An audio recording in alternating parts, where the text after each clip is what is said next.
How are you? Not too bad, sir. Ladies and gentlemen, Radio Cayman's Talk Today with Sterling Dwayne Ebanks. But I do have some questions. There are more questions than answers. Radio Cayman's Talk Today.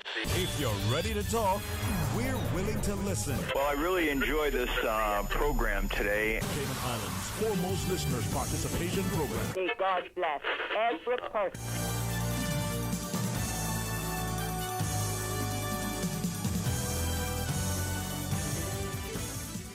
Hey, good afternoon. And what a wonderful Wednesday it is. Even if it's not raining and wet outside, it's always a beautiful day. When you look at people and you see them smile. Well, join us for another engaging, productive Talk Today. Stay tuned. Talk Today is brought to you by Subway, open 24 hours in Countryside, Anderson Square in Georgetown, and Centennial Towers in West Bay. And by the Ministry of District Administration, Tourism and Transport. Explore your history, explore your land, explore your sister islands. MedLab in Smith Road Plaza, your complete medical laboratory solution. Call 949-7331. And Savannah Pharmacy in Countryside Shopping Village, convenient opening hours including Sundays and holidays. Radio Cayman's Talk Today, the Cayman Islands' foremost listeners participation program. We ask our listeners to avoid statements or comments which are abusive, derogatory, malicious, or defamatory. Do not use any indecent language or make any statement which is false or misleading. Email talktoday@candw.ky or call 1-800-534-8255. Courtesy of Flow. Cayman's #1 network that connects you to your world like never before. Let your voice be heard. Once again, here's your host, Sterling Dwayne Ebanks.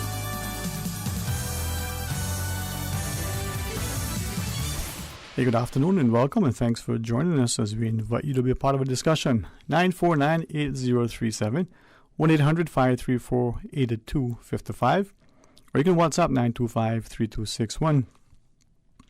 Now, there's a press briefing scheduled for 3 p.m. today, so we want you to just not only stay tuned now and continue on to get the information that will be relayed in Radio Cayman. We'll bring it to you live, as well as our CIG TV programming, offering up the opportunity for our country to be immediately informed. But between now and then, let's engage in some dialogue. Let's see the discussion and discourse can provide a sense of cooperation, a sense of unity, a sharing of information. What is on your mind other than the obvious? Well, should we open? How should we reopen? When should we reopen? And all of these things. Well, honestly and truthfully, can't tell you that that's probably not the one thing that is at the fore of almost everybody's minds. Somebody is saying, hey, let's do it, we should have done it long ago. And someone is saying, well, maybe we should wait just a little bit longer. Well, not like that commercial, wait a little bit longer. No, not like that. But then, how do we move forward? Many people are afraid of the dark, but they can't sleep with the light on. How does that work? 949-8037, 1-800-534-8255. Sometimes Susan's smile just brings much light and illumination to the room. What's on your mind? Well, I know what's on mine, but can I share it with you? Well, it depends how you're willing to engage. What's on your mind? You certainly can share it with us. We always want to listen. It's not just a saying, We're not only ready to listen and able to understand, but we want to engage and be so inclined that if we are indeed in a healthy democracy, if we are indeed in a time when our people, especially our young people, our children, need us to be great visionaries and leaders, need us to have, before them an example of stewardship, and examples of ethics and integrity, as our forefathers had. We see, whether it was our mothers or our fathers, as they've gone before and served and sacrificed in such a way that it has caused us to be so positioned today for the success that we enjoy. Are we too equally willing to do likewise? Too many are willing to eat off the fire of the land but not do anything to contribute to its continued success, security, stability. Well, 949-8037, 1-800-534-TALK. That's a Flow toll-free line at 1-800-534-8255 or WhatsApp 925-3261. And it's an interesting time in our collective history as we look increasingly at what is before us, as we ask ourselves serious questions. Will we be able to ask the right people and receive answers that we can constructively critique? I say that to know that as he enters the room, the fine gentleman to my left brings with him not only a wealth of knowledge and information, but a sense of camaraderie, companionship that transcends much time. Mr. John Tibbetts, good afternoon, my friend. How are you today, sir? Oh, good afternoon, sir. I'm not doing too bad. Just came out of a debriefing with regards to Grace, Tropical Storm Grace. So, talking a lot of stuff about weather and storms and stuff today. Weather. My dad always says, not too bad, just one. Just one. At a time. Boy. What was that song that we always hear? For some reason, it's Saturday afternoon. One day at a time, dear Jesus. Oh, yeah. Especially when they're as erratic as some of these have been recently. 1 minute they're aiming one direction, next minute they're aiming the next direction. With this last one, Ida, the storm center was practically over Georgetown, and yet, the wind data perhaps just wasn't there and stuff like that because how the storm was structured and stuff like that. Yeah. So, well, it's interesting because I don't know, Ida. See that? Come on, man. You gotta work with me, man.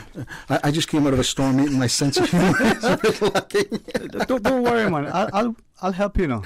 Okay. See what I discovered early. If you can't be handsome or tall, at least try to be helpful or humorous. That's the trick. If you can get both of them, now you're good. That's the trick. So one of the two ain't bad. That's a country song. Yeah. Unfortunately, I kind of came up in a career that is. Can be quite cold to the point. So you study accounting? Do I study accounting? I just kidding. Oh, she's not going to like that one. No, some of the warmest people I know are accountants. Yeah? Yeah. Oh, okay. That's interesting. But you know what, I'm going to behave here. But the thing is, right, with studying the weather and with observation, we see anecdotally many of our elders in particular. And for some reason, and I'll be guided by you because of the scientific approach, but they have come up over generations understanding that, let's say you're on the boat and the top of the water starts to do a little thing. You can say, oh, something's coming. Some of us can smell the rain, some of us can taste the change in the breeze, and they're like, we can do that because over time that has become the experience. Right. Some of us see particular insects or animals doing certain things and it participates something happening. But now we have technology, and you talked about the wind data, for instance. Yeah, well, one of the things that we always get hit with after a storm is apparently I've got 70-odd thousand professional weathermen sitting down on the side, all telling me that my data's wrong. Disclaimer, and I'm not one of them, Bobo. I call you. So all my brothers and sisters, not me. The interesting part about estimating wind is that all of my weather observers are trained to estimate wind speeds. But after you get past 70,000, 70 and 80 and 90,000, they all look alike. Huh.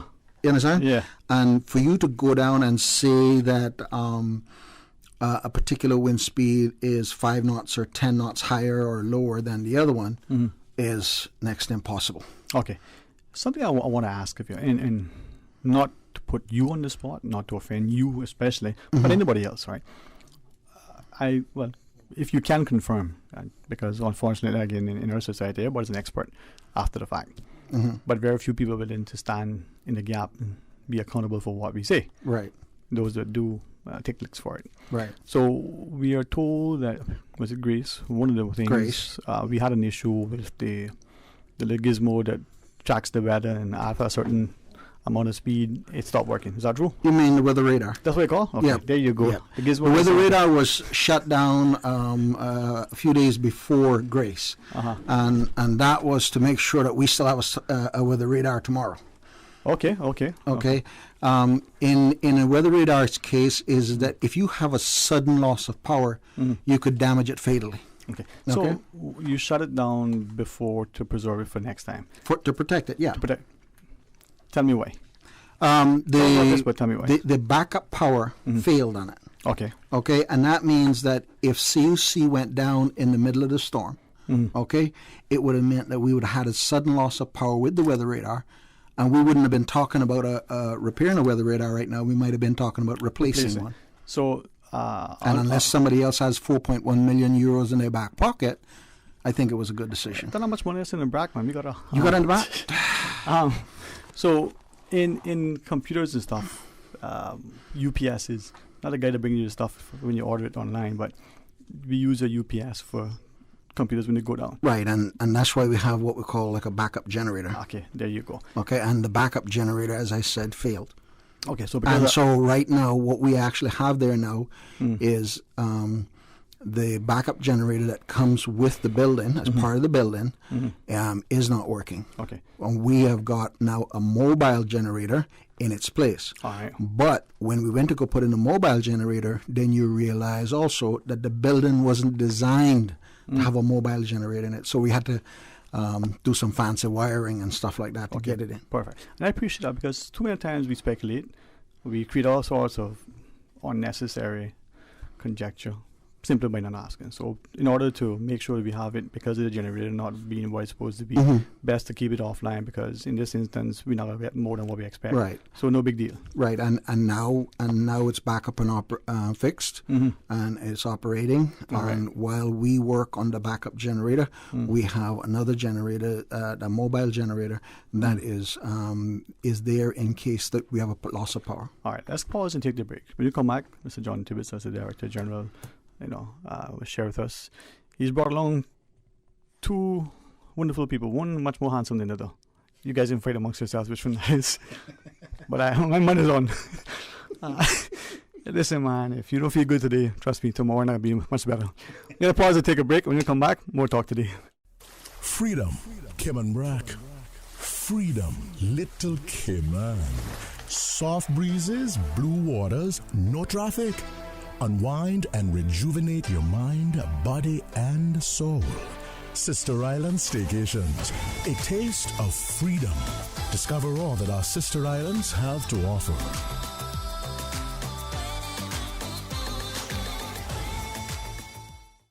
You see how hard it's raining? Yeah, and I don't have time to fight traffic and get my lunch from Subway. I have so much work to do. Why don't you order Subway by using the Let's Eat or Bento app? Save time, stay dry, and get your sandwich fast. I never thought of that. Great idea. I'm going to order now. Order me a veggie pizza while you're at it. And a cookie platter for the office. Too busy at work or home? Is the rainy weather stopping you from dining out? Order your favorite Subway sandwich, wrap, or pizza through the Let's Eat or Bento app with fast and reliable delivery. Subway, eat fresh. For medical lab services in Cayman, go straight to MedLab. For a full range of medical services, pleasant, clean and comfortable environment, no long lines and affordable fees, visit MedLab at the Smith Road Plaza. Open Monday to Friday, 8:30 a.m. to 5 p.m. and half day on Saturdays. Call 949-7331 to make your appointment. For medical lab services in Cayman, MedLab. Ask our professional team about the benefits of cutting-edge technology with MedLab's new state-of-the-art digital mammogram machine. Make your house into a home. Welcome to Brand Source Home Gallery, your source for premium products and a premium experience. We'll design and install your dream kitchen with crafted cabinets, complemented with elegant appliances. We'll fill it with quality houseware and cookware. Custom-designed closet and storage solutions organize and beautify any area. And with the finest bedding, you'll get a perfect night's sleep knowing Brand Source Home Gallery has everything you need to make your house a home. Do you have plans to travel to the UK? You must provide a letter of certification from Public Health and your vaccination certificate issued in the Cayman Islands. If traveling to the UK via the Bahamas, the United States, Canada, Jamaica, or any other Amber List country. If you are traveling directly to the UK from Cayman, no letter of certification is necessary. Letters of certification may be requested by emailing vaccinecertification@hsa.ky. Travelers must attach a copy of their vaccination certification card as a screenshot attached to their email request. All requests will take 3 business days to process, and letters will only be issued within 3 weeks of a person's date of travel. Letters of certification are only needed if traveling to the UK via any Amber List country. Travelers to the UK coming directly from the Cayman Islands do not require a letter of certification. This is your radio. I don't want no chupapa-did-a, chupapa-did-a, chupapa-did-a. Don't want no chupapa-did-a in my dumpling hole. Thank you for making us your choice. Radio Cayman, the voice of the Cayman Islands. Talk today. But I do have some questions. Talk today. Cayman Islands' foremost listeners participation program. Talk today. Because there are more questions than answers. What the public is saying. Waiting to take your calls right now. Sterling Dwayne Ebanks.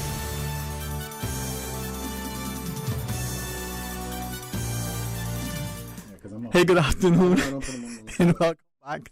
And thanks very much for joining us as we make life a little bit challenging today for Miss Susan. It's not like it's a Wednesday and she needs anything else to do. But in the studio, as we sort of remind people that maybe unless my calculations based on their calendar doesn't put us in sort of the peak or the thereabouts of the hurricane season, we should always be prepared. I'm mindful of our elderly who used to talk about make provision, whether they were building for that future family or whether they were stocking up for hurricane season. It was just February, but they always made provision.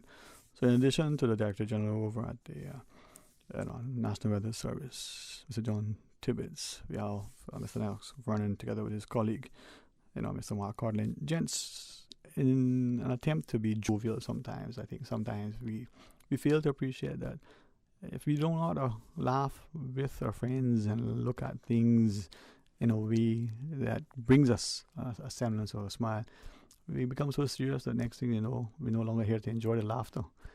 So, Mr. Vernon, good afternoon to you, sir. Welcome.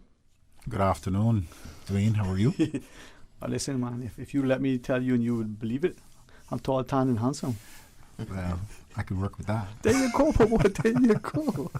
Mr. Codlin, pleasure, man. Thank you for joining us this afternoon. Thank you very much, Mr. Ebanks. It's a pleasure joining you as well. Thanks, man.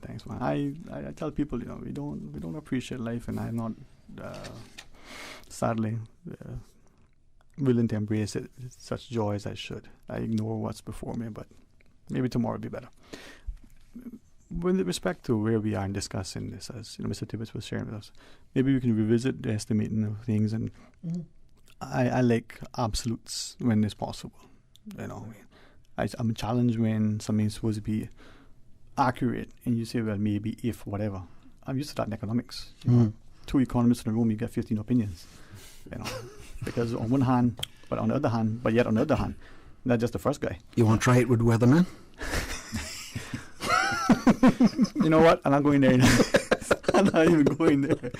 But that's the thing, right? And there are very few times when there's an absolute. So as we get into the discussion, Mr. Tibbetts, help us to appreciate that there is an art, there is a science, but there's a lot of stuff that we need to be timely. I think what you're talking about is you're looking at how the National Weather Service operates. Okay. And that is, you got a storm go through the area and you're trying to write a final report on it and say, well, what was the peak winds, for example? What was the sustained winds?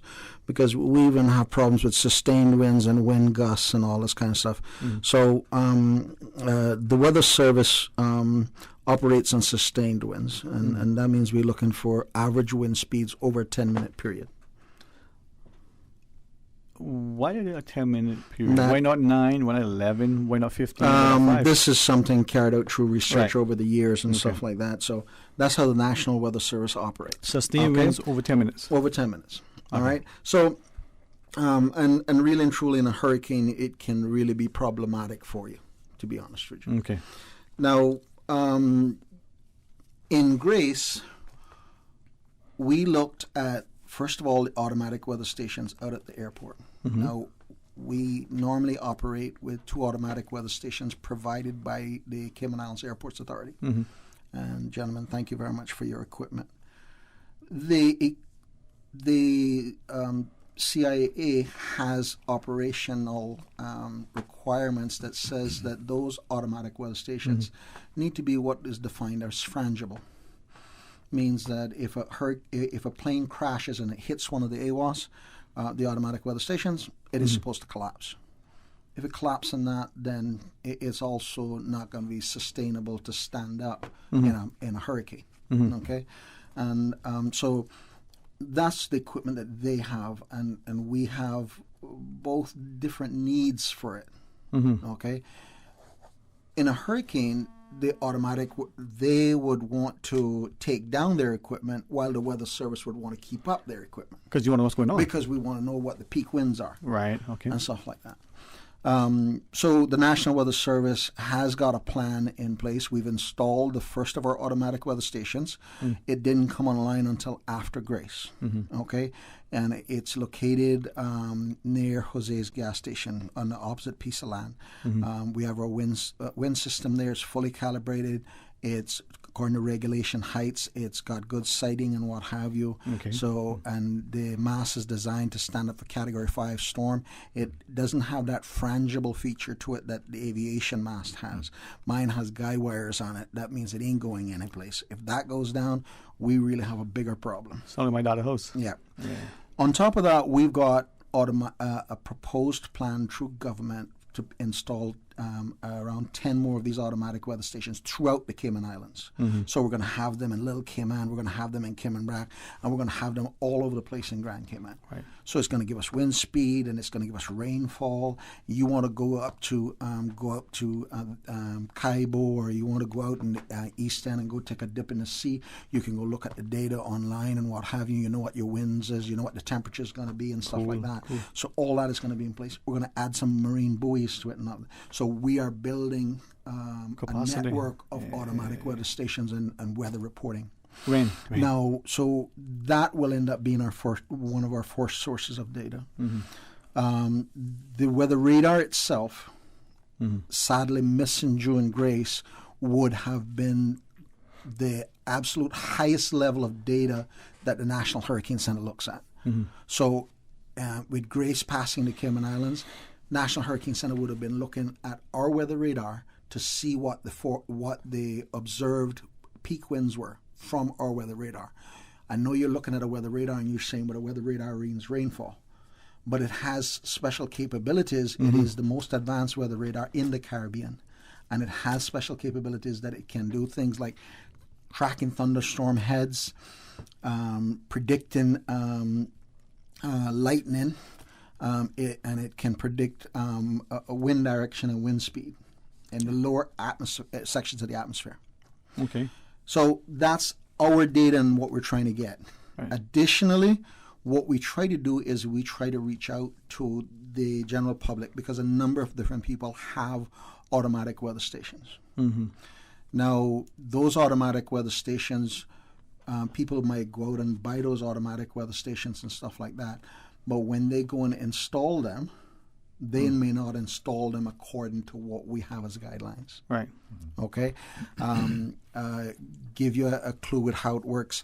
The CIA was talking about putting a wind system on the top of their tower. And we go and we contact the Caribbean Institute of Meteorology and Hydrology, and I said, listen, if you want to put a wind system on top of the tower to correctly read winds, you need to put that 30 feet up. So it shot down the whole plan. All right. The other thing with it is that those instruments have a tendency to lose value over time. Okay. Even if you try to calibrate them, it just... Well, that's what the calibration is for. Is to confirm how accurate that they're reading. But the use and abuse over time defeats its effectiveness. Okay. Right. All right. And then the third part of it basically is sighting, because we went out and we looked at people who have rain gauges, for example. If the rain gauge is under a tree, you wasted it. It really has no value. If you put a wind system and the wind system is practically against a wall or right next to a big tree, it really doesn't serve its purpose. Right. So not everything is straightforward as it seems. It's kind of like putting out the weather radar or the wind system amongst a public meeting of politicians. There you go. It's just... Well, so basically, we refer to it in our report as unverified wind data. Right, okay. Okay? Yeah. Now, according to unverified wind data, we have no hurricane-sustained winds. We have wind gusts that got up to borderline Cat 2. Which would be what? How many miles an hour? I think Cat 2 starts at 95, 96 miles per hour. Okay. So the maximum wind gust we saw was about 94. And this is from during the passage of grace. From individual data, not from the Weather Service. Unverified source. Private sector people. Yeah. Private people. And we've looked at the situation, and there's something called the Saffir-Simpson scale. The Saffir-Simpson scale goes, here's the wind speed, here's the category of the storm, here's the impact that you're expecting. If I tell you a tropical storm is coming, what they say will happen is that you're going to have branches break down off of trees, weak trees fall down, stuff like that. You're not expected to get deep-rooted trees like we saw in Grace be collapsing. Okay? Now, granted, you need to understand that Grace was very near hurricane force. Okay? At its closest point of approach, 20 miles from Grand Cayman, from Georgetown, okay, it was a tropical storm. 3 hours later, it's 60 miles west of Georgetown as a Cat 1 hurricane. Okay? Cat 1 hurricanes, the wind speeds, the hurricane force winds, extended out about 15 miles. So they did not extend all the way to Cayman. Okay? But what we believed happened is that, number one, on the tail end of it, obviously you've got these very strong winds coming in and stuff like that. A peak Cat tropical storm with wind gusts up near Cat 2 level. Hurricane force. But prior to that, the first 14 days of the month was very wet, and then the storm itself brought about another 6 inches over in a 24-hour period as it passed. That means the soil was very, very moist, and there was a lot of flooding around the place and what have you. And that also means that those deep-rooted trees weren't as stable as you would think. Okay, because of the saturation. And yes, because they're compromised. Yeah. Okay. All right, when we come back from the break, maybe we can ask that, Mr. Vernon, together with Mr. Codlin, bring us into the discussion. We've got a few calls to take. Anybody got chocolate? Okay. Let's see what we can figure out. Stay tuned for Talk Today. Had a look at those investment options yet? Too busy. Look at today. Workout, breakfast, take the kids to school, back-to-back meetings, take Pepper to the vet, and she's apparently got allergies now, so... And that was all before 12. But you look relaxed. That's because my money's as busy as you. With RF, you can access the best in local and international investments to keep your money busy, so you can spend more time focusing on you. Contact us at rfgroup.com to find out more. RF, money at work. A caring and community spirit, cherished family and cultural values. These are some of the things that still embodies the Caymanian way of life in the Eastern Districts today. Savannah Pharmacy, your neighborhood pharmacy, located in Countryside Shopping Village, is delighted to offer products and services of real value. Whether it's catering to your family's medical needs or carrying apparel, gifts, and beauty products, Savannah Pharmacy provides you with more than just prescriptions. Remember, they're always just around the corner with everything your family needs and convenient opening hours, including Sundays and holidays. Savannah Pharmacy. For more information, call 946-3336. So, do you have your tickets? What tickets? Your tickets for UCCI's first ever alumni homecoming. They're on sale now. Hey, I don't want to miss that. When is it? October 28th. There'll be a dinner gala, silent auction, live entertainment, and more. It's a chance to reconnect with UCCI, past classmates, and those instructors that helped change your life. Where do I get my tickets? At Eventpro. They have discounted early bird tickets for only $75 per person, but after September 25th, prices are due to go up. The alumni homecoming sounds great. I'm going to eventpro.ky right now. We think it's time you crossed over to a new vehicle. And with the 2021 Toyota Corolla Cross now at Vamp Motors, you have plenty of reasons to make the switch. The crossover body and hybrid engine is a sleek design in a sturdy structure with a spacious interior that opens to extensive cargo space. Stuck in traffic? The high-performance self-charging hybrid system automatically switches between gas and electric vehicle mode, helping you lower both fuel costs and carbon emissions. The Corolla Cross has full LED lighting inside and out, an integrated display audio system with energy monitor, and a dual-zone climate control system to ensure comfort for all. Test drive the new 2021 Toyota Corolla Cross Hybrid today at Vant Motors, Walkers Road. 20 years. Remember when Crew Road had no median and Linford Pearson was only 2 lanes? We do. When Dirty Reeds was down the street? We do. We have been there for the falls, the growth, and the rise. When your body and mind needed to change, Powerhouse Gym has been here. We've skated with you. Your first date, your daughter's first time on skates, your son's first strike. From football to squash, to karate and hockey, to bowling and concerts, and everything in between. For 20 years. So much has changed, some for the good and some not so much. Through it all, King Sports Center has been here for you, for Cayman. King Sports Center, celebrating 20 years as Cayman's home for fitness, recreation, and relaxation. Since 1993, Rotary Central has worked diligently each year to provide quality bus shelters to our community. A traveling convenience to our school children, the elderly, young people going to work, guest workers, and visitors using the public bus. We, Rotary Central, help you, our advertisers, make it happen. Your marketing dollar travels a far way. Positioning your message, your product, your services, your presence in over 83 bus shelters. Every dollar you spend, every advert you place helps to build another bus shelter, providing modest comfort for Cayman travelers. Reserve space now on the only billboard medium in the Cayman Islands. Email rotaryshelters@gmail.com. rotaryshelters@gmail.com. The Bus Shelters, a partner in community convenience. Another inspiration program by Rotary Central Cayman Islands. Talk today. But I do have some questions. Talk today. Cayman Islands' foremost listeners participation program. Talk today. Because there are more questions than answers. What the public is saying. Waiting to take your calls right now. Sterling Dwayne Ebanks.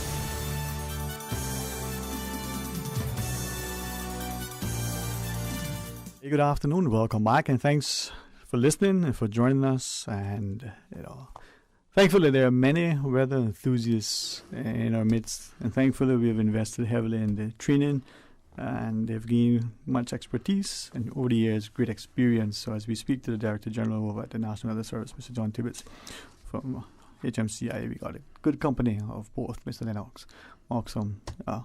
Vernon. I knew you were going to come in, and Daniel, I call you later, Bobo. I got a message to call you.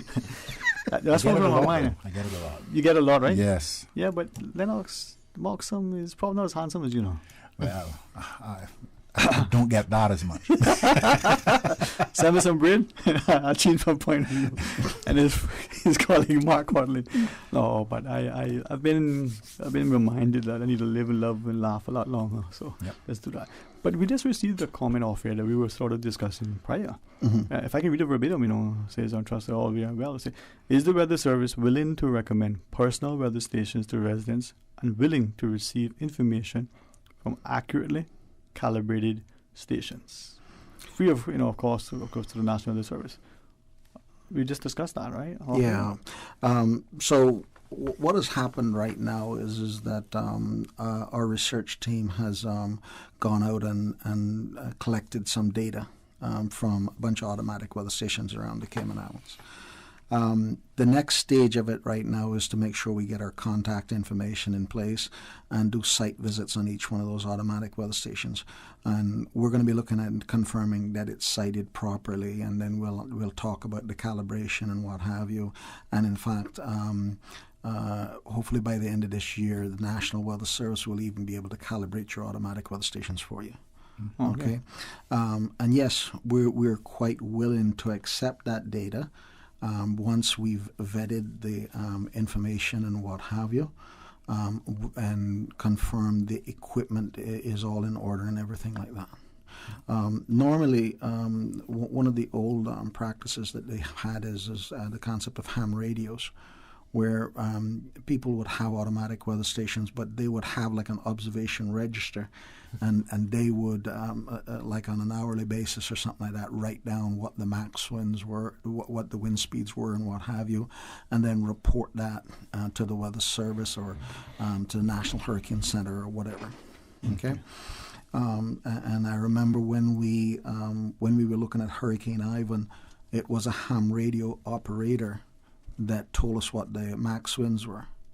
Okay, and he went there on his register and he wrote down the wind reading at that point, and I think it's like 10 o'clock on Sunday morning, Sunday morning. And so he looked at his equipment, everything is good, measure the wind, good, write it down, look back at the wind system. Oh, wait a minute, where'd my wind system go? Oh, the wind system blew down at that point. Wow. So might we have got a stronger wind a little bit later on? It's possible, but we just don't have any evidence to suggest anything else. And the Hurricane Center information verifies that amount. Before we go to this caller, can I just quickly, well, actually, what? Let's take the call and come back to revisit the comment about Ivan, if I may. Okay. All right. Let's go to our phones. Good afternoon and welcome. Thanks for calling. Good afternoon. Hey, welcome. Good afternoon. How are you? I'm all right. So good afternoon to your guest. Good afternoon. Good afternoon. Yeah, thanks for sharing your thoughts, man. Welcome. I just call really to thank the National Weather Center and the director and everyone for the good job always they do. And I listen to the idea of the weather stations, especially it's very important for fishermen. Last couple of years we have people who go to the sea and they have problem because of the weather. So now when you have these weather stations, especially in every district, I think it is a very good idea, a very intelligent idea, and I always thank the National Weather Center and the director and the staff there for the good ideas they do. And my question is that only for Grand Cayman, or it will be in Cayman Brac and Little Cayman? That's my question, and I just call to say appreciation and thanks for the director and the staff of the Weather Center. Always they are in track and they are doing a very great job. Thank you. Yeah, man. Well, for a minute there, man, I thought you were saying, I just call to say. But thank you very much. Mr. David Spoy. Well, first of all, the data is also for the sister islands. Okay.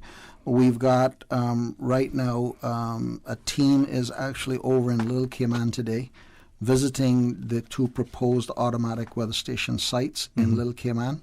And another team is in Cayman Brac visiting the site that we have there. We only at this point have one site in Cayman Brac because that site will be on the eastern side of the island, because on the western side of the island we have the airport with their equipment. Now in the future, the Weather Service will try to put something up on the western side of the island, but there are some more long-term plans for that to take place. Right. Additionally, we are planning to have a buoy for fishermen in the one off East End, I think it is, one at the 12-mile bank, and then one in the sister islands. Cool. And we also try to work closely with the Little Cayman Marine Institute because they actually have a buoy right off Little Cayman itself. A buoy or a buoy, depends which one you're asking. But I'm glad you're using technology, because for me, I test the wind to see how hard it is if my hair is blowing. Other than that, it's all good. Let's go to the next caller. Hey, good afternoon, welcome, thanks for calling. How are you today? How are you? Very well. And yourself? I'm fine. And Mr. Civic, good afternoon. Good afternoon. Yeah, well, it's a little off your topic there, but I am driving right now to the hospital because one of my siblings was driving and then he actually passed out. Came back to and he drove himself to the hospital, which is dangerous. But besides that, I want to tell you that some months ago he took this mRNA COVID vaccine. After that, he developed a skin rash for quite some time. That finally disappeared. He has not been seen ever since. Maybe for two reasons. One, I was having a little bit of challenge following because of the volume level. But if I could invite you, perhaps at an open line segment to join us, but it's interesting to understand, like everything, the accurate reporting of things. This one is referencing the data for the weather, but as the caller was sharing, other things is reported so that people can, be reliably informed. As Ms. Susan speaks to our caller, and we go into the break, Mr. Tibbetts, could I maybe just revisit during the whole scenario with Hurricane Ivan and the issue of the wind speed and how intense it was and the categorization and the like. Like the ham operator that you referenced, like our weather systems, then at a certain 150 or whatever the miles were that reached it went offline. It got blown down. That was that. So we don't know exactly what it was. Well, if that's the only source of data. So was it? And it wasn't. Okay. So what was it then and from where? Well, first of all, let's start with the National Weather Service. The data from the National Weather Service doesn't count because our wind system, which was actually the Airports Authority wind system, that went down. I think it was around midnight when is the last data we got on that. However, our next source of data is really the National Hurricane Center. Because at 10 o'clock that morning when the storm was at its closest point of approach, the National Hurricane Center dropped 36 drop zones into Ivan. Okay, so Hurricane Hunter overhead? Overhead. Okay. And they don't just stay over Georgetown, but they do all kind of X patterns across Grand Cayman and drop a bunch of drop zones, and they couldn't find any wind speeds higher than that 150.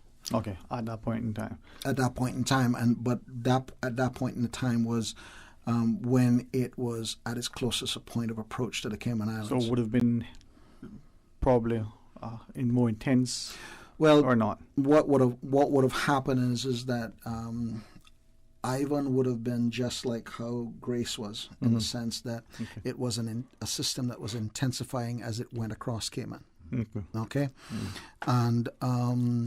and so, but when you say what storm it was hit you, you're looking at the point of closest approach. Okay. So in Grace, we had tropical storm force at 20 miles southwest of Georgetown. Became a hurricane at about 60 miles west of us. So moving away from us. Okay. And it's important because you need to understand that those very powerful winds are very close to the center. Okay. So when the Hurricane Center said Grace was a hurricane 60 miles away, first of all, I'm looking at it when it's at its closest point. When it's at its closest point, it's a tropical storm. When it gets 60 miles away, it's a hurricane. And I then look at the radius of hurricane force winds, which in itself is not an exact science. Right. Okay. I can tell you that. That's something that's a pet peeve of mine. But that being said, the Hurricane Center said the hurricane force winds from Grace extended out 15 miles. Right. Okay. So therefore then 16, 15, still 45. Right. All right. Let's pause. Let's take a break. Let's still look for our chocolate. We'll come back. Let's continue the discussion. Stay tuned for Talk Today. Today's biggest news. Radio Cayman. Your voice, your choice. Local, regional, international. This is Headlines from Radio Cayman's newsroom. Today's biggest news. With a phased reopening plan underway, the Cayman Islands government announces it will be having a live press briefing at 3 p.m. today. His Excellency the Governor Martin Roper is scheduled to be in attendance, along with Premier Honourable Wayne Panton, Deputy Premier Honourable Christopher Saunders, Minister of Health and Wellness Honourable Sabrina Turner, and Minister of Tourism and Transport the Honourable Kenneth Bryan. Radio Cayman will be carrying the press conference live. Turning to international news now, an historic trial has started in France over the 2015 Paris attack, which left 130 people dead. The shooting and bombing assault by Islamist State group extremists was the worst post-World War II attack in France. The only surviving attacker, Salah Abdeslam, is being tried with 13 other defendants at a purpose-built facility in Paris. The trial is being described as the biggest in France's modern history. Dozens of women in Kabul and the northeastern Afghan province have protested against the formation of an all-male interim Taliban government to rule Afghanistan. Demonstrators said they would not accept a government with no women ministers. Some women were reportedly beaten before the protests were dispersed. And Rihanna has dropped a legal case against her father weeks before they were due to meet in court. The pop star had accused her father, Ronald Fenty, of misusing her name to benefit his own entertainment company and sued him in 2019 for false advertising and invasion of privacy. She also said he had tried to book her on an overseas tour without permission. The case was due to come to trial on September 22nd, but Rihanna filed to dismiss the case on Tuesday. Those are your latest headlines. From Radio Cayman's newsroom, I'm Shanda Gallego. For the latest in news and information, follow Radio Cayman on social media, Facebook, Instagram, Twitter. Download the Radio Cayman app or log on to our website, radiocayman.gov.ky. Radio Cayman is pleased to feature this special Sister Islands historical vignette, brought to you by the Ministry of Tourism and Transport. Explore your history, explore your land, explore your Sister Islands. Captain Maybury Salisbury Kirkconnell, OBE JP, 1931 to 2002. Captain Maybury's career in public service began as a young man when he received medical treatment and would spend his school holidays assisting the local doctor on Cayman Brac. He was one of the pioneers of Cayman Brac Power and Light Company, Faith Hospital, and Kirkconnell Community Care Center.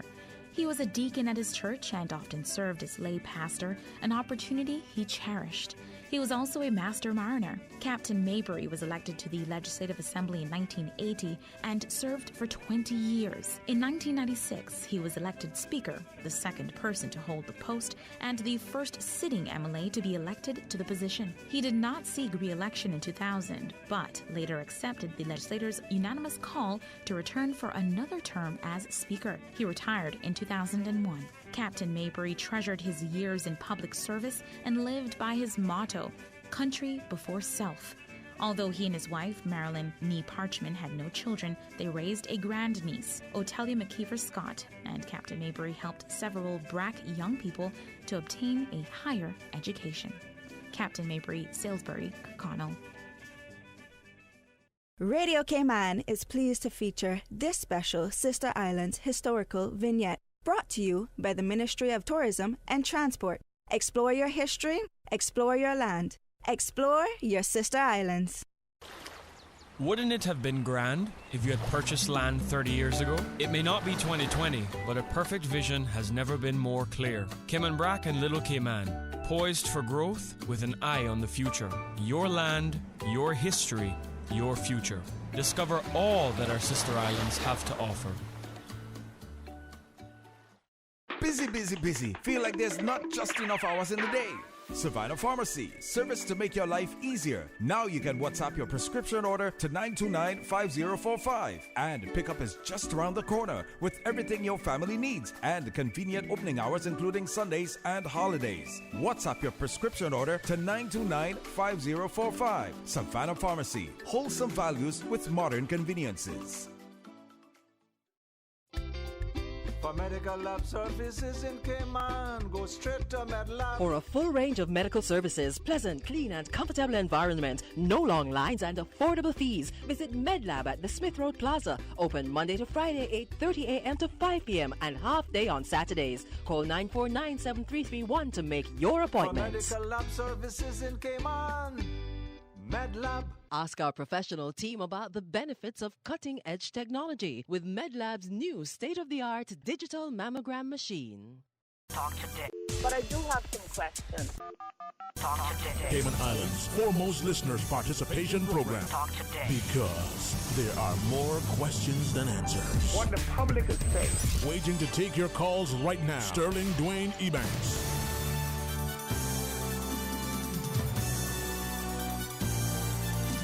Hey, good afternoon. Welcome back, and thanks for joining us. And in a few moments, we'll get a chance to share with you the wonderful things that are transpiring in the community relative to our young people, and we crave their intelligence for a few more minutes as we continue to speak in with the Director General over at the National Weather Service, Mr. John Tibbetson, from HNCI, Mr. Lennox, running together with Master Mark Carlin.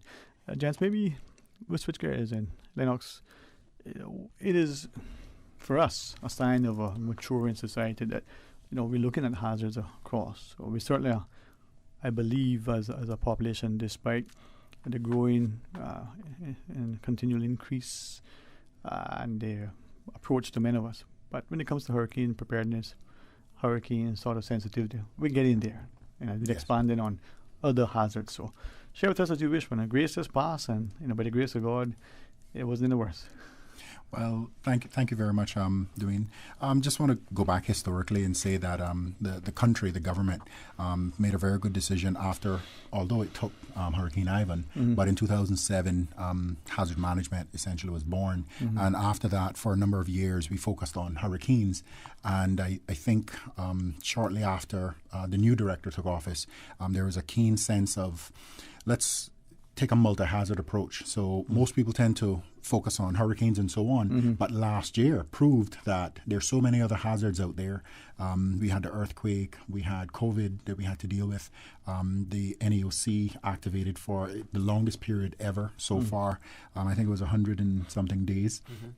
And so that's a little bit of history that I think we are going in the right direction, and people in the community is understanding that HMCI is again multi-hazard prepared agency and trying to keep everyone protected and prepared. I think if you look at the legislation with sort of the powers, duties, responsibilities, and the like that sort of emanate from that legislation, we should probably be very cognizant of how it impacts us and how we can be sort of responsive in that sense. Absolutely. But with education and time, some of us get here, some of us lose it. We'll see what happens. Yeah.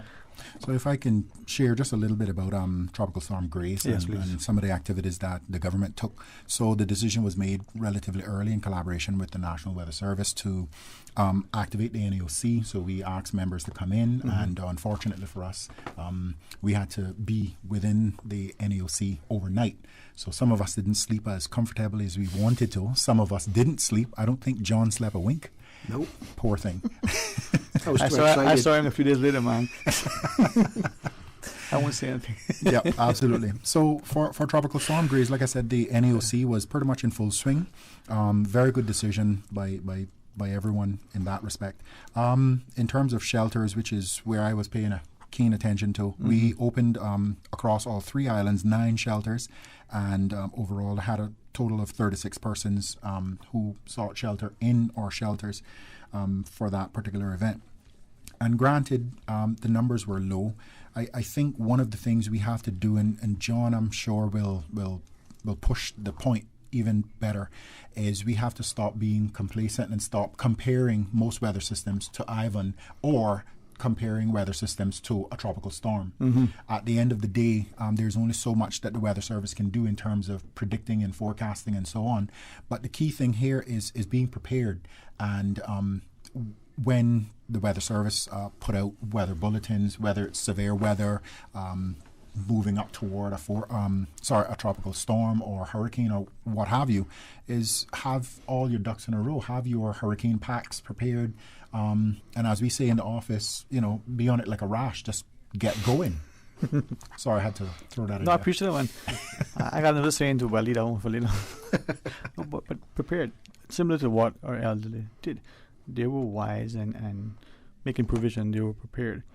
So once you activate, once you do, we can be there. As we sort of continue our discussion and recognizing that you guys got to get back to it, certainly appreciate what you were sharing. We've seen experiences. Some of us reference Ivan, some of us recall the stories of the 32 storm. But too many times, even though with our children we don't compare and contrast, we still do it, even though we shouldn't. So don't do that with weather systems. Don't say, oh, it's just a Cat 1, oh, it's just a tropical storm, oh, it's just a nor'wester.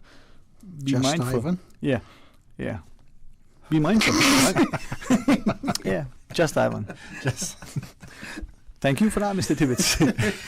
Sense of humor is catching back up. Yeah. I'm remembering 6 form days now. There's the old John. But Mr. Warren, what do we, want the public from HMCI's perspective to really take away from this? I mean, preparation is key. Listening to credible information, acting in a timely manner, being sensible, not fearful. Some of us will see something, and like for me, for instance, severe weather bulletin. Yeah. That don't do nothing for me, besides get me annoyed. Yeah. But give me data, that makes sense. Other people, you need to grab them and say, hey, kind of like that flick where the line is up and the woman's all panicking and they're all in line. Airplane? Yeah. To that, and we speak about preparedness, but there's many facets of preparedness. So, for example, you have a physical preparedness aspect, right. but in addition to that is understanding, well, what is my source of information? Mm-hmm. Yes, understanding where to get that information. Because what we find too often is people wait till the event is already here. Now they're asking questions. Now it's an urgency. Okay, what shelters are open as an example? Where can I go? Which one of them are EMC? When all of this information is readily available on the That's the Emergency Medical Center, EMC? Yes, okay. Emergency Medical Centers. Okay. So it's understanding these things and having a plan in place long beforehand. Okay, what information or source of information am I going to depend on? We, as the government, would say, hey, listen to, weather bulletins coming out of the National Weather Service. Right. But you have some people who sit and download these apps from, the Play Store. Exactly. Yeah. And as we called it earlier, some of them become armchair meteorologists. So again, it's just having a plan and understanding that once that severe weather bulletin comes out, okay, I live in a flood-prone area. What am I going to do? Right. Where do I go? And by extension, that plan should resonate with your family and extended family and so on. Perfect. And I'm hopeful that people will not let fear paralyze them, but it happens to some. Yes. That there'll be someone who, because of preparation and at the level of adequate planning, we have, as we shared many times publicly, absolute confidence in our National Weather Service. So it is amazing to see where we go. And what better way to sort of conclude our discussion, right? Sort of like the capstone of all the 4 years of education to be able to welcome Mr. Terracid in the studio and bring us in the midst of everything, right? Mr. Silva, good afternoon to you. Good afternoon. Great How are you today? I'm good. I'm good. If you were flipping a coin, you were thinking, this day would not be good without your presence because the four of us assembled here. I mean, so welcome. Thank you so much for joining us, Mom. Thank you for inviting me. Oh, it was a pleasure. And as we sort of make it a point to emphasize, as Mr. Werner was sharing, credible information and timely information from that trusted source is imperative to our own safety, planning, preparation, but the execution after. So, through that now, as we welcome you, please share with us as you wish from that perspective. Mr. Tibbetts did a fantastic job. Mr. Vernon has everything. So if you just say welcome and goodbye, today's done. We got to laugh from Wednesday, man. Well, I don't want to repeat what everyone else has said, but I think key information helps you to make the right decisions. So if you get information that's not credible, then you can put lives at risk. You can make the wrong decisions, or you may not prepare properly.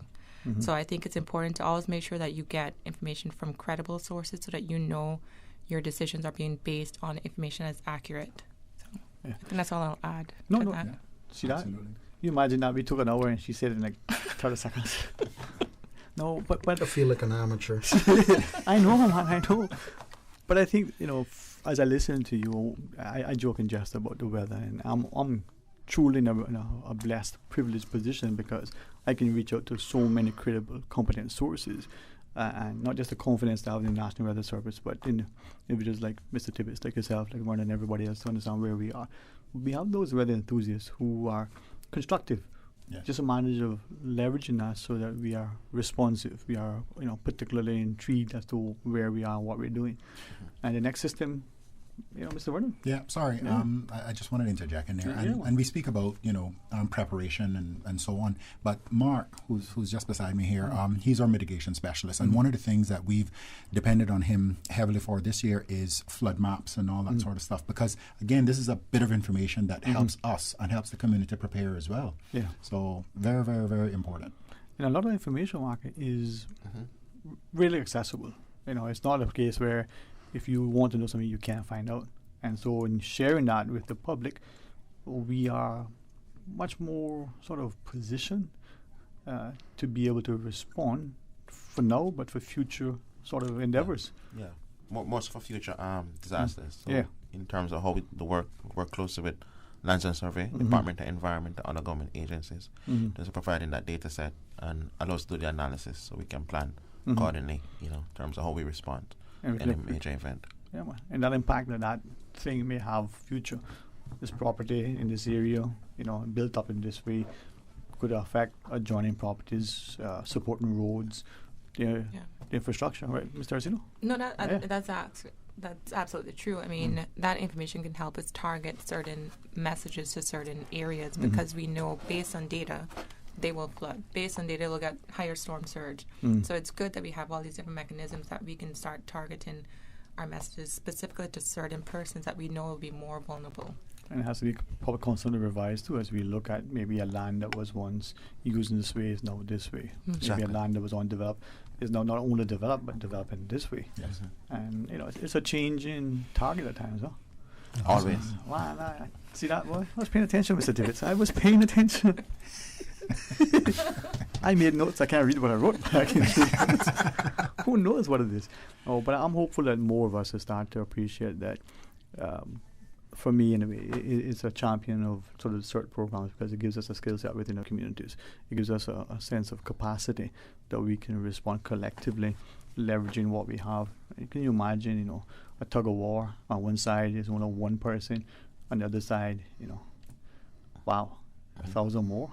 Chances are even Samson will have challenge initially. So unless you got that, you need to do it. As we respectful sort of wrap up our discussion, Mr. Tibbetts, any sort of closing points, and then Mr. Warner, perhaps Mr. Codlin, and then Ms. De Silva, maybe bring us home. Mr. Tibbetts. No pressure.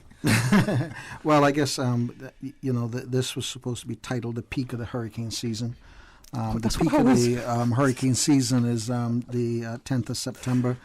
So we're still a day or two away from that. And please realize that the peak of the hurricane season is not the halfway point of the hurricane season in terms of dates. We are nearing 100 days now in the 2021 hurricane season. The peak of the hurricane season is actually based on the distribution of the number of the storms over the years. Okay, and that peak is set for the 10th.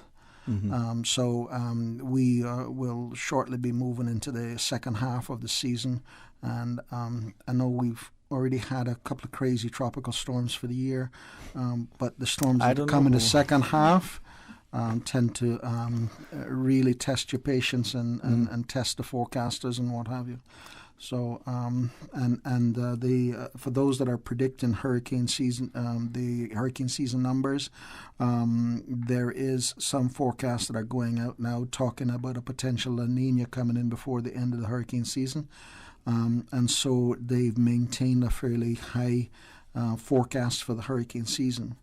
And so we do expect to see more storms out there, and it's not time to sit down and not pay attention. It's time to get together and pay attention.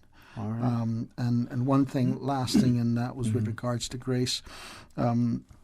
Before the National Weather Service actually went out and issued and with hazards management issued the tropical storm warning, the National Weather Service the evening before had actually issued a severe weather bulletin because we knew bad weather was coming. We just couldn't call it a tropical storm to call it a tropical storm warning at that particular point. So pay attention to these things because they can be precursors to something bad coming down the road. And the National Weather Service will continue to try to develop these products that whereby we can give you as much warning as we can possibly give you, even in the light of this type of systems that we're working with. Okay, perfect. If you wish, Mr. Lennox, any sort of... Again, key thing here is preparedness. But again, while the government has mechanisms in place, i.e. HMCI, the Weather Service and so on, and while we're doing everything in our power to prepare and put things in place for a response as well as recovery and so on, again, it's not just up to us. The community has to do their part as well in terms of, as I said before, knowing where the information comes from, knowing what their plans are and so on. And I think that is the key thing that I would like to send home. Well, thank you very much. And if you wish, Mr. Codlin. Well, sure. I mean, I was saying to just myself, nobody plans to fail. We simply fail to plan. So it's important for us to always plan ahead of time. Yeah. Well, thanks for passing those notes to him. Yeah. Sorry. I guess I'll just lead off from Lennox that the community does play a part in the whole preparedness. I don't think they can sit down and wait for government to tell them what to do. We can give them information in terms of what we expect to happen, but it really is on them to make their own preparedness plan, not calling hazard management, should I shut her up? Like, that should be a decision you make based on the information that you give. We can't sit down and answer every single call that come into our department when something does happen, because, we're on it like a rash. Yeah, exactly. We're there trying to get things done. So always make sure that you have your own preparedness in place. Listen to the information that government is giving you and make your own decisions based on that, rather than waiting for government to give prescriptive directions in terms of what to do. And just because it's a tropical storm, as we saw with Grace, that doesn't mean it can't do damage. So just make sure that, no matter what weather is coming, you take it seriously. Well, if I may add, and I don't want to take away from Ms. Teresita taking us out, but one of the key things that we got to bear in mind as well is that our jobs within HMCI has become more complicated. So, for example, we are still in, that protection mode for the COVID-19. So Travel Cayman, we've now inserted them into our mechanism, the regiment and so on. So there's a lot more complexity on our side. So answering those simple questions like Teresita mentioned, should I shut up or not? Have a plan in play. And just get on with it, because we're going to provide you with the information as best and as quickly and as efficiently as possible so that you can make those decisions. Better to be safe than sorry, they tell us. But absolutely, I say this, and anyone and everyone can weigh in and correct me at any point in time. But I think too often we've gone from a society where we're independent of thinking, where we were very proactive in our responses, where we had this sense of community, to now where we're sitting down waiting for somebody to do something. That person is government, and we complain about it after. Where's the initiative? Yeah. Where is that level of foresight and industriousness that we had? Maybe we become conditioned to the politician paying our bills and giving us handouts that we no longer can function. Maybe we need to get away from that. But that's not a political statement. Not at all. Wayne, one of the things too is that I think the government needs to be given kudos to because of all the investment they've been making in disaster management. You mentioned the formation of hazards management after Hurricane Ivan, the formation of the National Weather Service, things like the regiment, the weather radar. We have automatic weather stations, weather buoys and stuff coming online, the National Weather Service building. There's a lot of things that the government of the Cayman Islands, and whether we're talking about the current government and the past government, they've all been investing fairly heavily in disaster management. Right. And it is something that I think they should be proud of, because I think ultimately it'll pay benefits and keep the people safe. Yes.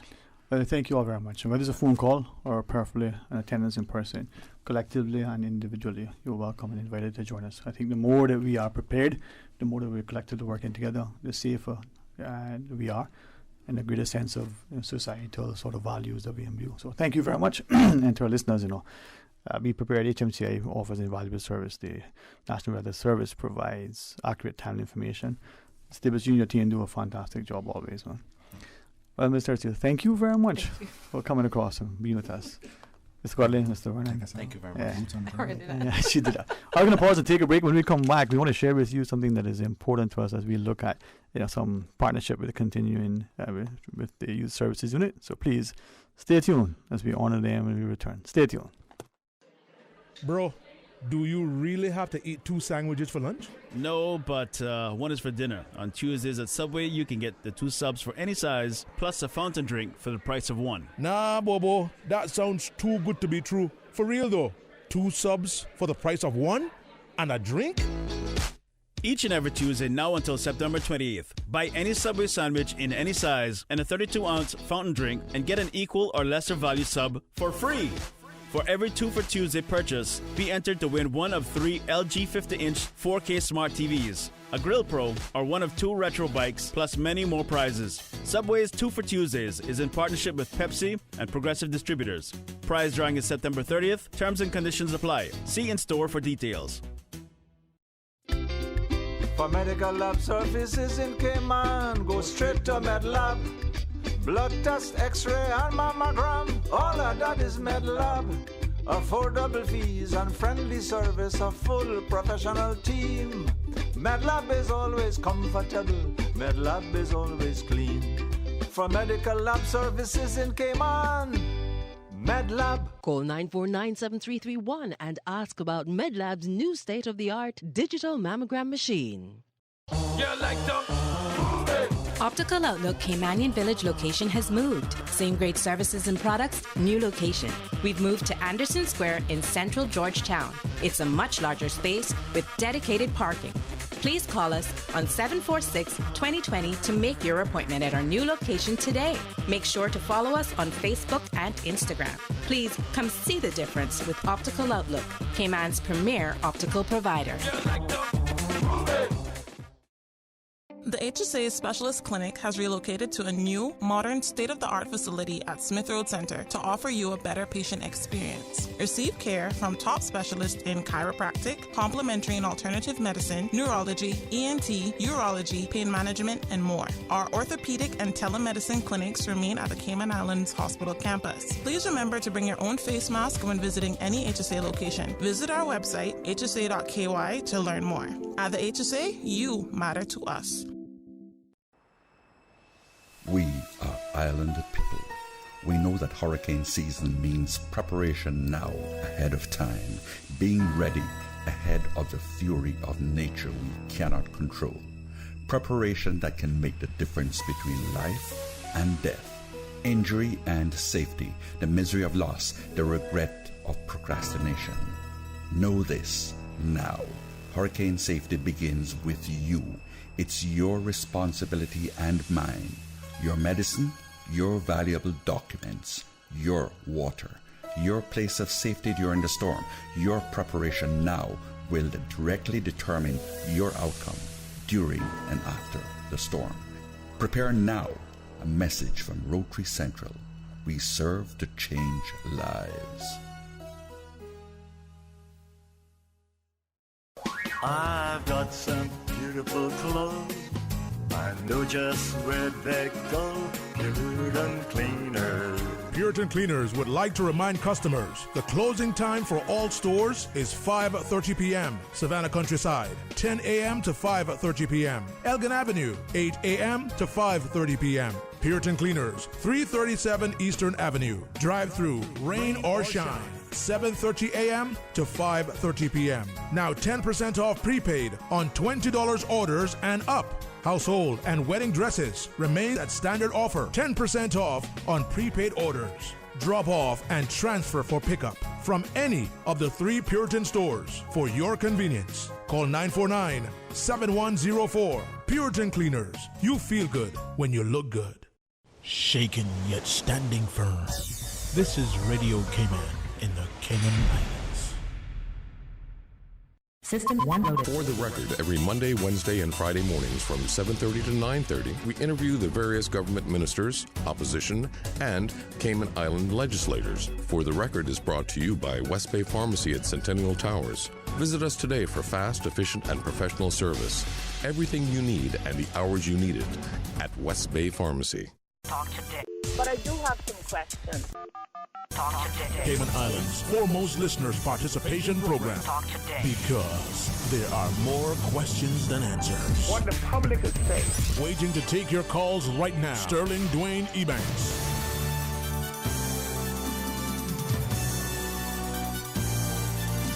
Hey, good afternoon. Welcome back, and thanks very much. And again, thanks to the early panel for that discussion as we prepare and recognize and respect that weather comes upon us, and if we are respectful and working collectively together, we can make it that much better. But I'm always honored to be able to celebrate and showcase our youth, and through the Youth Services Unit, and in particular, it's the head of Youth Services Unit designate, Mr. James John Myers, for allowing us to not just celebrate specifically, but to emphasize particularly the proud of them nomination campaign. So good afternoon to you, my friend. Good afternoon, and thank you for having us. All right. Well, publicly, thank you for your not just service and stalwart sort of contribution, but your patience really as we, get everything in order. All right, man. All right. As long as we got one little bit of wiggle room, we're all right. Well, I tell you what, someone's wiggled so much I think we got worms, but that's a different story. I'll leave it be for today. But as we get into it, I know maybe through you, I could ask you to formally introduce Mr. Yana. Well, I'll leave it to you. Okay. With me today is 2 past Proud of Them honorees, one from round 5 and one from round 7. Mm-hmm. I brought Ayana on because she's one of the youngest honorees that we ever had. She was honored when she was only 12 years old. The only person that's younger than her was Trevor Carmola Jr., and he's now like a national hero because of but it sets a tone for some great stories, and we're here now to promote the nomination period where we can tell stories of 15 more outstanding young people. So Ayana, and then you brought 2. Yeah, and Brianna. Okay. I want you to see that together. Ayana and Brianna. Miss Borden, forgive him. Yeah. They're not twins. No, but thank you because of all of the years and the nominees, and not even those that have been sort of selected, but all of the nominees. We're showing a growing cohort of young people with great potential, and as a society, we can be truly, truly proud of them. Miss Ayana, would it be okay to start with you first? So, Ayana Davis Eden, sort of many times, whether from Youth Flex or otherwise, being in our studio and hopefully becoming increasingly comfortable with the roles that you've been playing. So, congratulations for who you are. Thank you very much. You make us proud, and we're so glad of that. What is it like, though, to talk to this whole issue, for being part of this growing sort of national call to recognizing our young people?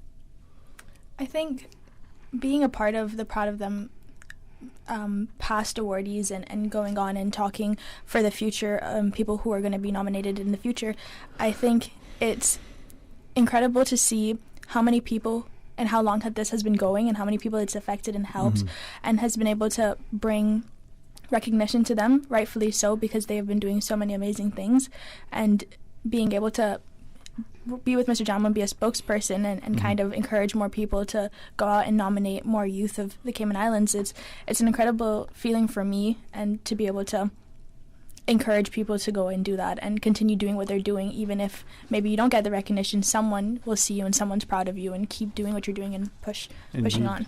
And that, I think, translates, Brianna, into the whole notion that whether or not you get that recognition, it may inspire, as Ayana said, another young person to say, you know what, I can recognize in that person me. I can see their opportunities lying ahead because of.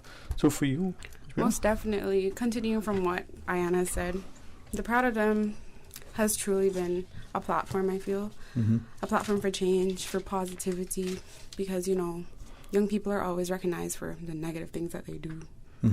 And it's amazing to have something to empower them, to inspire them, regardless of whether you do get honored.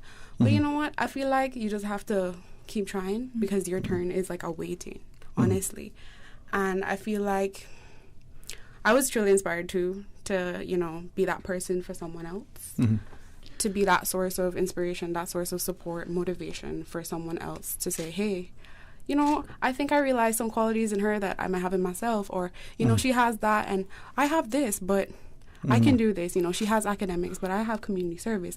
We all have something. There's something good in all of us, right? Definitely. And as Ayana probably know from me, I always believe that as adults, teacher, parent, coach, whatever, as an adult, we need to be absolutely respectful and respectable in our engagement with our young people, whether they're 2 or 22. Because sometimes we believe, because we're the adult, we're the authority, you should be listening. Well, maybe we should be acting in such a way. So respectfully through you, Jamo, if I could ask a question, ask our young people to engage and respond if you so choose. Here is a society that I joke and say is 1,000+ nationalities now, maybe 139.5, I'm not quite sure what the number is yet. And I've always believed that more love in a community makes the community better, because we all have that. I've always asked that in whatever we see that is different, that we realize that those differences don't need to divide, we can come together. That if we are able to find a growing sense of unity, it will strengthen our community. With the greatest of respect to you and to the question, is the Proud of Them program bringing us more to a collective vision of national unity and national pride? Because we see the billboards, we see the people, we recognize the last names, we see the faces, and we probably have inferences and conclusions and the like, and so on.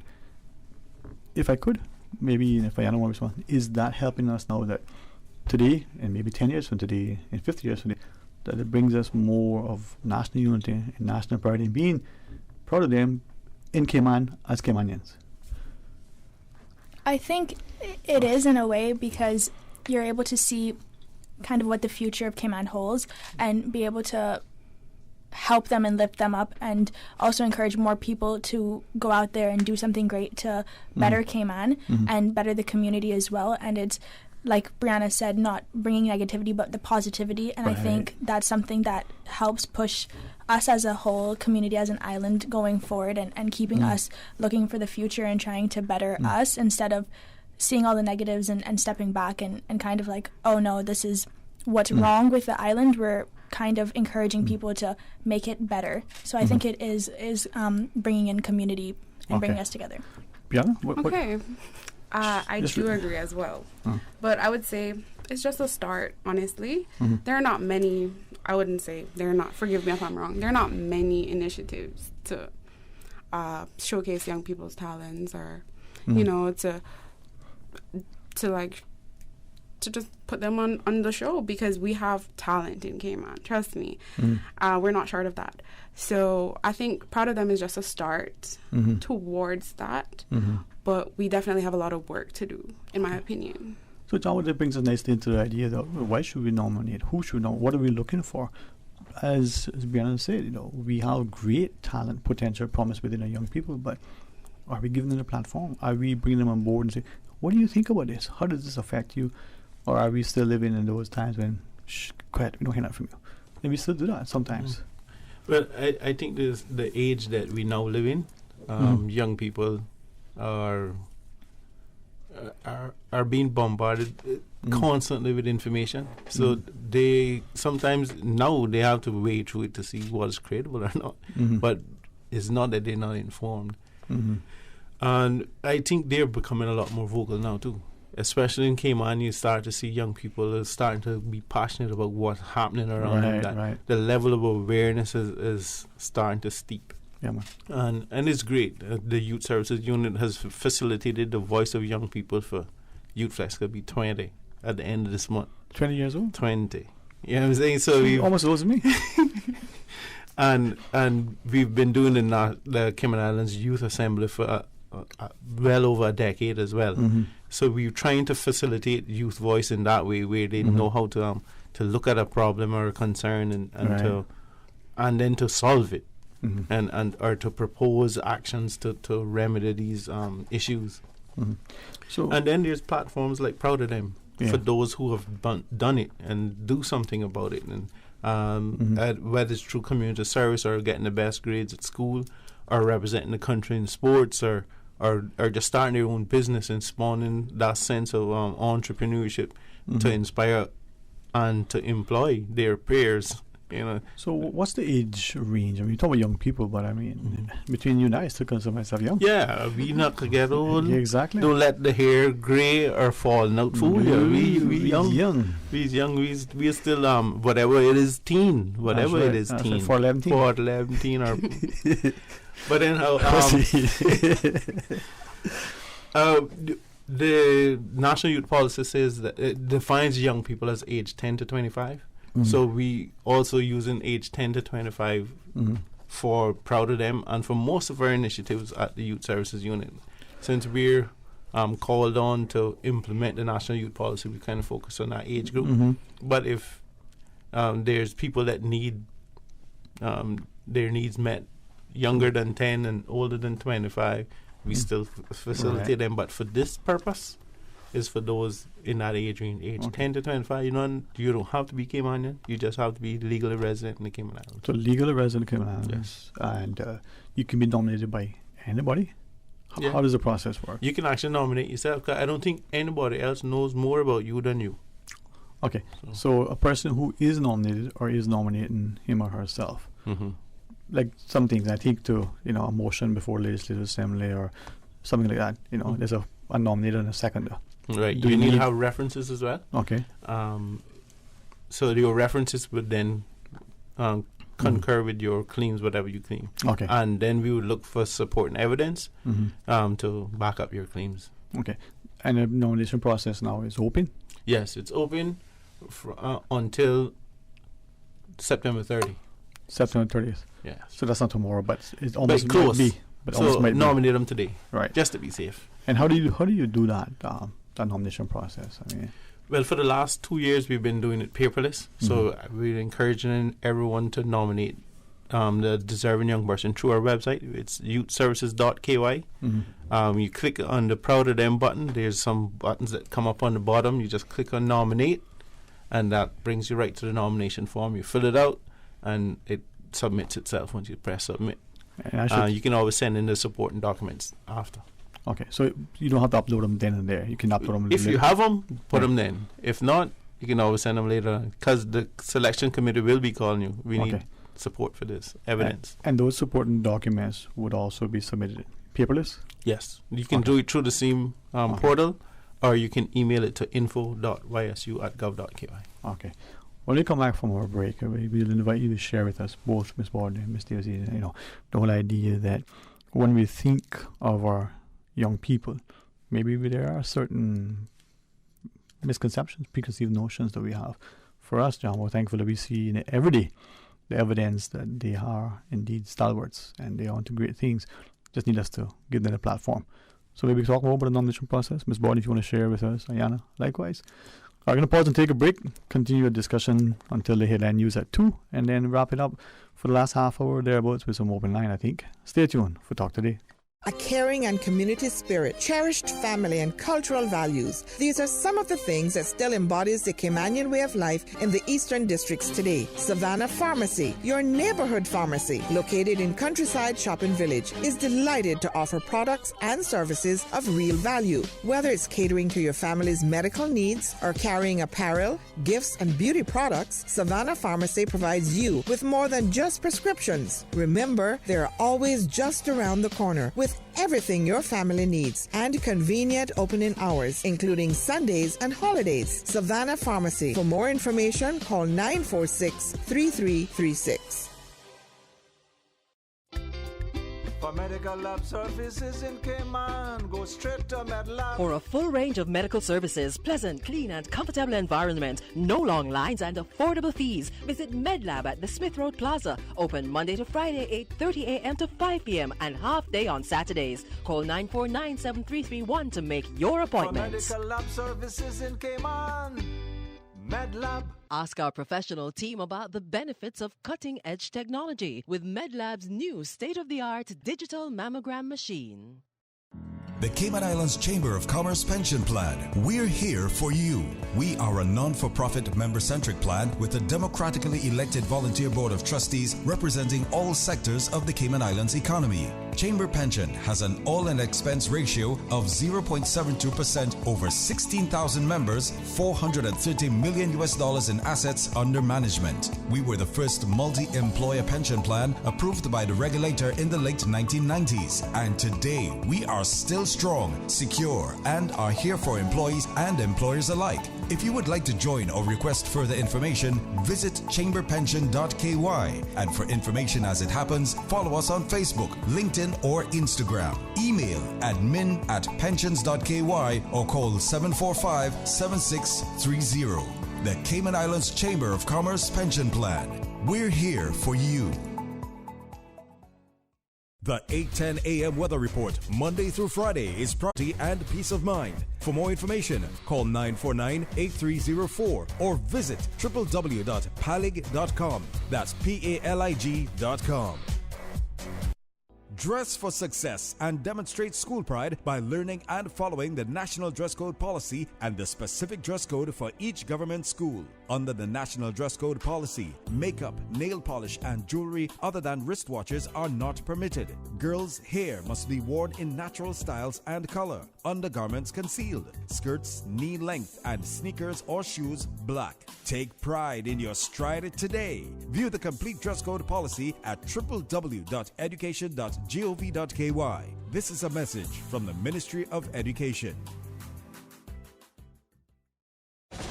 Your Radio Cayman 6 p.m. news, Monday through Friday, is brought to you by Logic. Your life connected. Talk today. But I do have some questions. Talk today. Cayman Islands' foremost listeners participation program. Talk today. Because there are more questions than answers. What the public is saying. Waiting to take your calls right now. Sterling Dwayne Ebanks.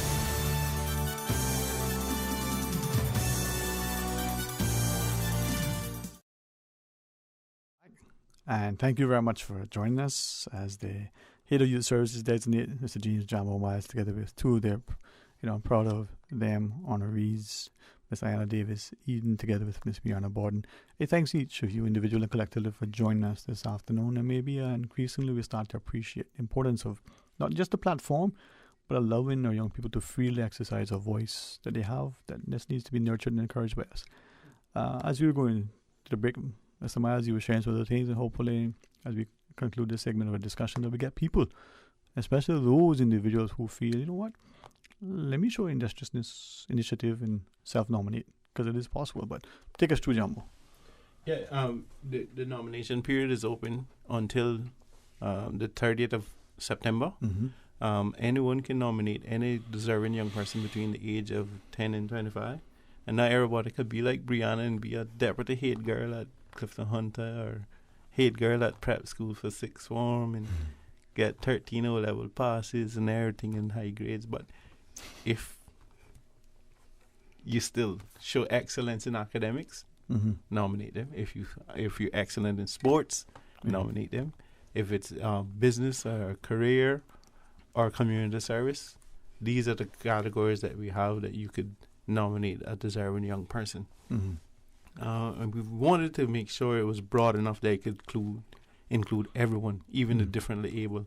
We've had differently able persons recognized, like Andrew Smiley, who was in round one. The very first time we put up billboards, we had a differently able Special Olympics superstar, really. He was like rock star swimmer. The whole world knew him and that kind of stuff. Right. So we had differently able persons recognized as well. Julius, what's his surname? Smith. He was the very first head boy at Lighthouse School. And so they started to do their Lighthouse and prefects at the Lighthouse School. And he was the very first one, and he's a very prominent Special Olympian athlete as well. So all of these things, when young people are making significant achievements, we really want to tell their story, and we know that their stories will inspire others. Oh, the nomination ends at the end of this month. Yes. And the new cohort will sort of be announced and posted when? Next year. So the first of the year, thereabouts. Well, it's something that our ministry is now responsible for National Heroes Day. So we try not to wear our minister and ministry out by having too much events in January. So it'll probably be somewhere in the first quarter is when we'll recognize the next cohort. And the number of that cohort would be how many? 13. This is the 13th round. Okay, so 13 for 13. Yes. There you go. If I could ask maybe through you, I would imagine that just being nominated in and of itself would help to uplift the young person, build and be a boost to them.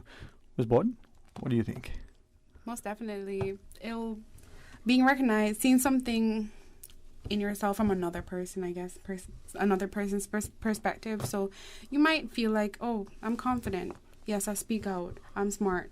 But having somebody else recognize that in you, that helps you to develop that, honestly. And it says that, oh, okay, they actually think I am. So it makes you more confident as a person. It just drives you to be better. So I feel like definitely the nomination process is amazing and it changes lives. So get out there and nominate a young person today. Indeed. Ayanna, it brings a level of sort of recognition to the person, but hopefully within the person, it brings a level of recognition that they're capable, they're competent, they're worthy, they're deserving. Many of us probably don't even appreciate it, that we think we're confident, got high self-esteem, we're motivated, ambitious, driven, we're determined, successful, all the values and virtues that are evident, but maybe there's that thing that's somehow niggling that we're unaware of. For you, your success is not just evident, but encouraging. So that nomination process for that young person who is a bit reticent now because they don't want publicity, they don't want people to know, might be a deterrent. What would you say to them? Let it not fall on their affairs? No, I think I think that is a problem. Sometimes people are just doing what they're doing because they have to do it or because that's just who they are, and they don't want the recognition or don't think about it, and they're not doing it for public eyes. And I think that's good, but it is a great opportunity for people to recognize you and for you to be inspiration for younger people or even older people, and to be out there in the community. And even if it's not something that you wanted, you didn't want the publicity, I think it's still valuable to be out there and having your face and being recognized. And at some point, you're going to keep doing what you're going to do or push further to keep going and go to new levels, new heights. And I think it's an incredible opportunity for people to be recognized and have that encouragement to push forward. Yeah, as you guys, sorry, Ms. Watton. Yeah, definitely. If not for the publicity, so to speak, do it for someone else who, will be inspired by you, by the platform that you, the story that you start, by your story. Yeah. The thing is, a lot of young people don't know that others are watching them. They don't know that they inspire their peers. They might come across as jealous or something, but they really, really are in awe of you. And if you tell your story, and your story be told, and they say, well, I rub shoulders with Brianna every day in Clifton Hunter, and yeah, she's just awesome, whatever, but I too sort of reminds me of two things immediately. That good song, Where Are Your Heroes, West Indies, and the notion that, on television, in the media, it was always claimed that as people look, do they see themselves in the images? As the celebrities are there, do they recognize and reflect on who that is and how does that person sort of represent them? So the rubbing shoulders with the Briannas and Dianas, we know them. These are our people. Or maybe that'll inspire, as Diana says, that billboard, hey, I went to school with her. Oh, as a parent, I know her mom and daddy. I know her grandparents. That helps. That brings us together. Yes, that does. It does more than people think, actually. It really does. As I listen to what we're sharing, I think there should be, anyway, call to national unity, a sense that we should respect, value, and appreciate who we are, where we are, what we have, and look ways to be united. Show more love, right, Ms. Watton? Definitely. Love can bring us together. Trust me, it shouldn't divide us. So. Yeah, I don't know why. The world just needs a little bit more love, they say. I know, the world is changing every day, and it's so hard for young people, honestly. We go through a lot. People don't see it. We go through a lot. But we'll make it. Yeah. We need love. Well, you know what? We're going to love and nurture them, Jumbo. That's right. We're going to provide a place where they feel safe and protected, where they can achieve and enjoy and celebrate their success. That's what our goal is, Jumbo. Not true? That's it. That sounds about right. Yeah, man. Well, I'm hopeful that as you share, so it's going to be a paperless nomination process again this year. They go on youthservices.ky, and they must do so before September 30.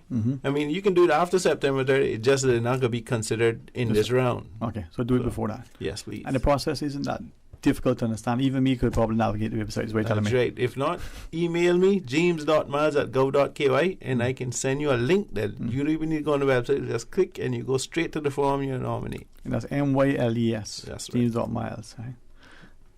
But I'm hopeful that as parents in particular, teachers and others in our society, that we start to encourage the wider sort of adult community to look more respectfully at our young people, to act more responsibly in the understanding the example that we're setting, sometimes inadvertently, without consciously being aware of what we're doing. Right, Ms. Watton? Right. She's like, let me not say that. No, man. I'm just listening. Oh, man. If I might then, Mr. Miles, end with you. But, Ayana, I'll start with you. Any final sort of closing thoughts you may want to listen our listeners to hear? Just definitely, if you know someone who's doing something great in any of the 5 categories, definitely nominate them.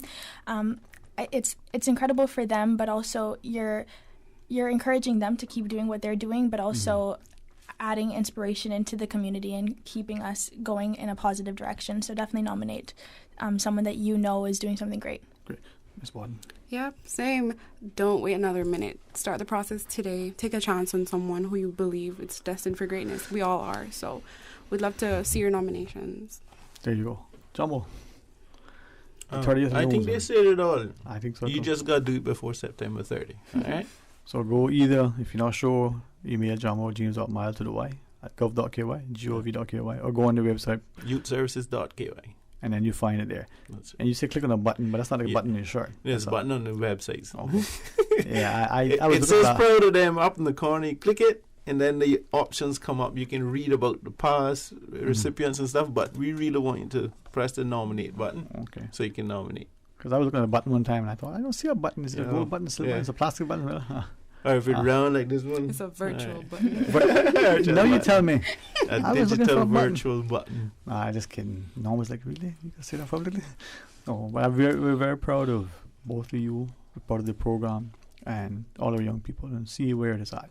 Jumbo, anytime and every time, you know. We got billboards in the BRAC too, so BRACas. We got 2 billboards for Anna to fill. We're looking forward to seeing the nominations. Perfectly. Thanks very much. You know, may this week be productive, safe, and enjoyable. May we find sense to reward and relaxation equally. And hopefully more time will come and we'll be able to share together. All right? Yeah, we bring in a new batch too. There you go, man. There you go. All right, let's pause and take a break. When we come back, lines are open. Will you be calling? Well, stay tuned for Talk Today.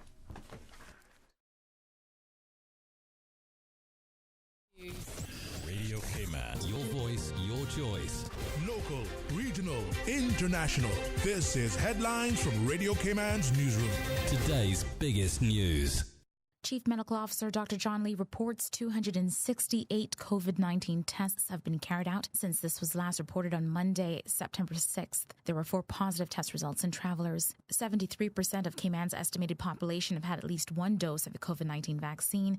70% have completed the 2-dose course. Turning to international news now, a powerful earthquake struck the southwest of Mexico late Tuesday, causing widespread shaking as far away as Mexico City and killing at least 1 person. The United States Geological Survey said the 7.0 magnitude quake struck 2.5 miles east-northeast of Los Órganos de San Agustin, about 8 miles from the Pacific Coast beach resort city of Acapulco. It was measured at an initial depth of 7.8 miles. At least 92 aftershocks were recorded, including one with a magnitude of 5.2, the Mexican State Civil Protection Secretariat said. Israeli troops searching for 6 Palestinian militants who escaped from a high-security prison have reportedly detained several of their relatives. 5 members of Mahmoud Arda, Manudil Infat, and Mohammed Arda's family were taken into custody overnight, a Palestinian prisoners group said. The arrests happened in Jenin area of the occupied West Bank. It added, the fugitives' hometown is a focus of the manhunt launched on Monday after they tunneled out of Gilboa prison. And at least 41 prisoners have been killed and at least 8 injured after a fire tore through an overcrowded prison block on the outskirts of the Indonesian capital, Jakarta, police said. The blaze started in the early hours of Wednesday morning. Firefighters stopped the fire from spreading to other blocks in the prison and battled the flames for 2 hours before it was extinguished. An investigation into the cause of the fire is ongoing, but officials said they initially suspect an electrical short circuit is to blame. Those are your latest headlines from Radio Cayman's newsroom. I'm Shanda Gallego. For the latest in news and information, follow Radio Cayman on social media, Facebook, Instagram, Twitter. Download the Radio Cayman app or log on to our website, radiocayman.gov.ky. Talk today. But I do have some questions. Talk today. Cayman Islands' foremost listeners' participation program. Talk today. Because there are more questions than answers. What the public is saying. Waiting to take your calls right now. Sterling Dwayne Ebanks.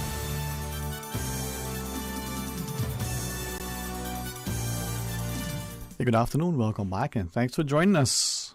Let's sort of in the precursor to the press briefing that's coming up at 3 p.m. Have some open line. You can share your thoughts with us. Maybe if you said, you know, well, if I was in that, this is what I would say. Well, here are the questions I would like to ask. Well, do so now. I would probably be surprised if you asked something that was not on others' minds. 8949-8037, toll free to compliments of Flow at 1-800-534-8255 or WhatsApp 925-3261.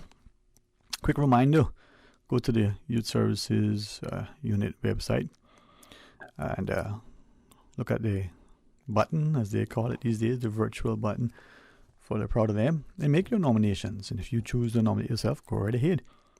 Let's show our young people that we are indeed very proud of them. It ends for this cohort at the end of this month. So the 30th of September, the Proud of Them nomination sort of closes for this go around. And we'll see the new batch up, within the first quarter of 2022. Can you imagine that? One whole century passed last year, and here we are, this year feeling like a decade already. And as we enter the 9th month. Well, give us a shout and share your thoughts with us. Let's read this WhatsApp that came through. Maybe, why not read it this way? It says, good afternoon, sir. I just heard the announcement of the school's dress code. However, I only heard it in reference to the girls. Do they make the announcement in reference to the boys' uniforms? And they did as well, maybe Miss Susan can read that for us. And as the public service announcements are there and the like, we're seeing. But maybe as parents in particular, we will look at that continuing partnership with our schools as responsible members in our community, so that the child, the parent, and the home working in tandem to make sure that the experience in education isn't just about the academics, the grades, the passes and the like, but the overall development, positive development of that child, a very enjoyable time. It is unfortunate sometimes the things that we hear our young people have to endure. Ms. Borden just shared with us that we may not know as adults, even as their parents, sometimes the thoughts that they are having, not necessarily negative thoughts, just general thoughts about life. We may not know the pressures. We may assume we know. We may allude to them. They may even share some, but do we really know? Are we giving them the opportunity to exercise their voice? And when it comes to that whole idea of their thoughts, well, I'll share with you. I've been, in my mind, very, very, very fortunate to have had the great privilege and honor to listen to many of our young people.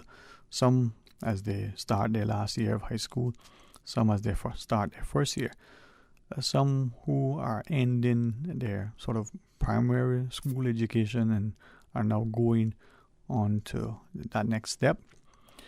And in listening, there are a couple of things that become very evident. As Jambo shared and reminded us, they're very knowledgeable. They are aware of what is happening. They may not necessarily understand the implications and ramifications. Sometimes they do so much more than us as adults. But what is important is that, just take for instance, the last year and change, and conversations with them, sometimes not like we used to have before, where we're gathered at some function, some sporting event. Maybe it's an event where we call it, formalized mentoring or otherwise. But listen to them talk and hear them, express concerns about the growing population, the pace of development, the types of development, where things are being developed, the impact on our environment, not just the physical environment, swamps being filled in, trees being taken down, the notion that some places that were once are no longer, those types of things, but also the built environment. They remember this place being this, and these are people for whom, maybe they're getting into the age 12, or maybe they're going to be celebrating their 17th birthday, and they've already seen in their minds significant changes around them. And I recall vividly such a discussion just prior to the tropical storm before last, when, moving from one space to the next, handful of the young people in tow, and they were just talking amongst themselves, thankfully including me in what they were sharing about things that they were hearing, not just in school from their teachers and from their parents, but sharing amongst themselves about development, so to speak. And we came to a particular place where seemingly a large swath of land had been recently sort of bulldozed, and they were saying, oh, look, there goes, this particular space again. And then the passage of grace and all the trees were down. A few of them with tears in their eyes, express, a lot of emotion about how many trees were taken down. Now, thankful there were no loss of life. Mindful that the trees hopefully could be saved or replanted. Understanding that those trees were fruit bearing, so probably if they don't survive, it'll be a long time again for, you'll be able to plant a tree and have it bear and produce the fruit. And recognizing that these young people feel that level of responsibility and that sense of commitment to country, and are burdened by what is happening. Now I share that to ask, what are we doing not to coddle them, but to encourage them in their endeavors so that they make that sort of invaluable contribution that they're capable of. Well, let us know if the phones are working. Miss Susan says, been a while she's not picked it up. 949-8037, 1-800-534-8255, or WhatsApp 925-3261, and share your thoughts with us as we invite you to call. It is important sometimes to be able to have a voice and be able to speak with a level of authority, with a level of responsibility and respectability. But I think, what is it to say? You have 2 ears and 1 mouth, but maybe you should listen more sometimes when you talk. Want to take that call, Miss Susan? Is that what you're telling me? 949-8037, 1-800-534-8255. Now, with the press briefing slated for 3 p.m., some 50 plus minutes from now, and it's going to be on time.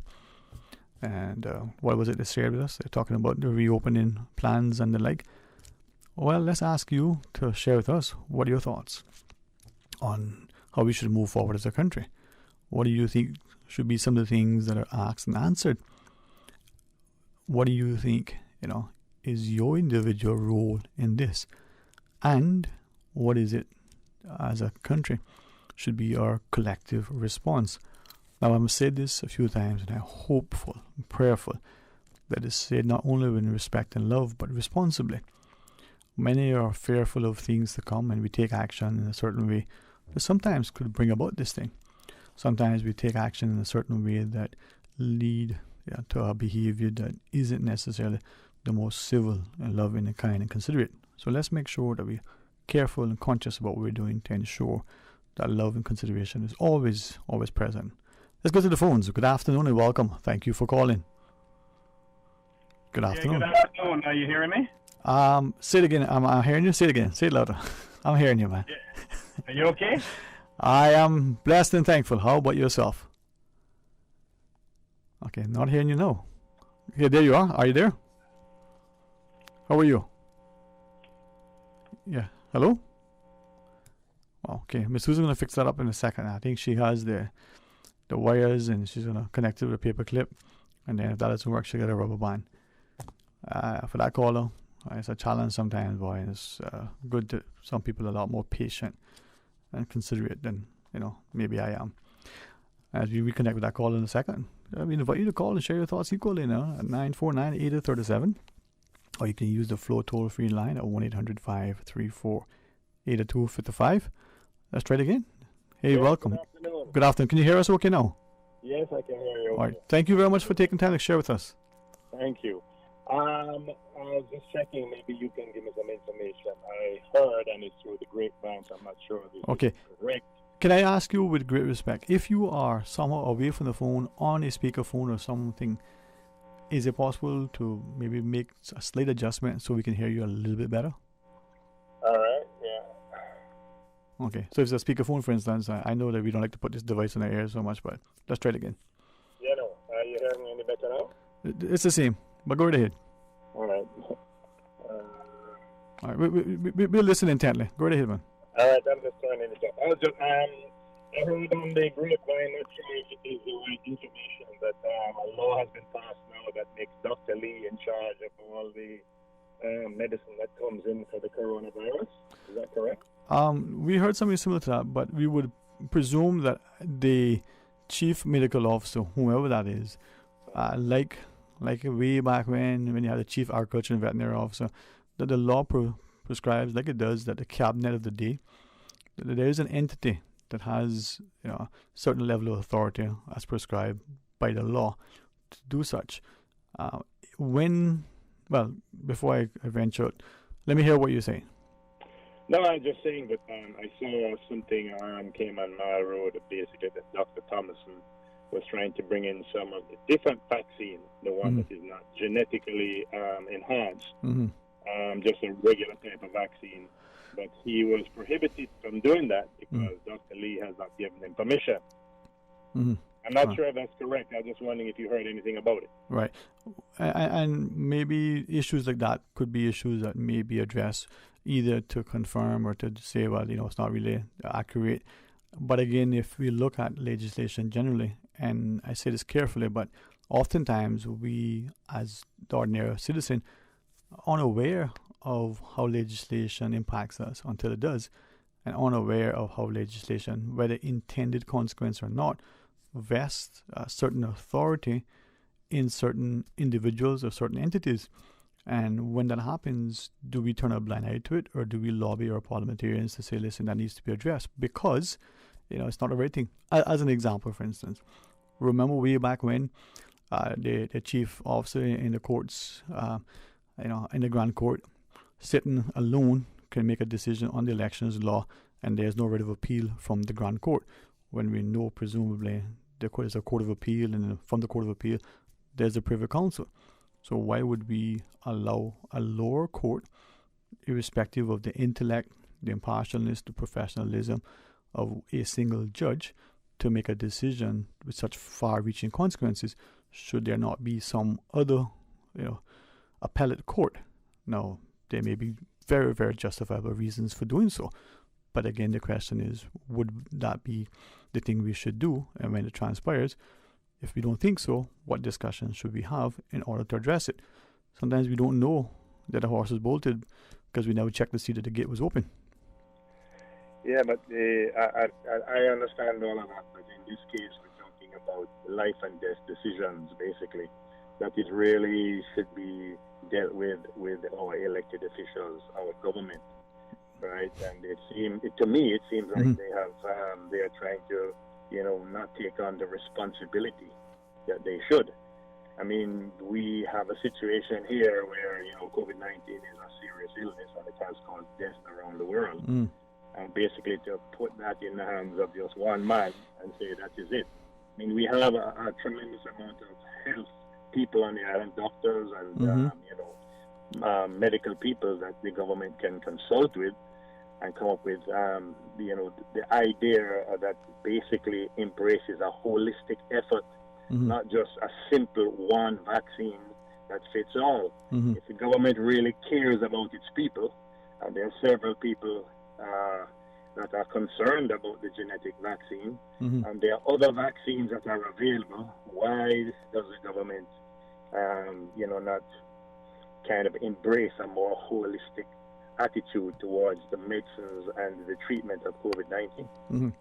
Well, a valid point indeed. And again, it comes back to how cognizant are we as a populace about the legislation that's before us. I mean, take, for instance, conversations that we've had relative to public health legislation, however it's called.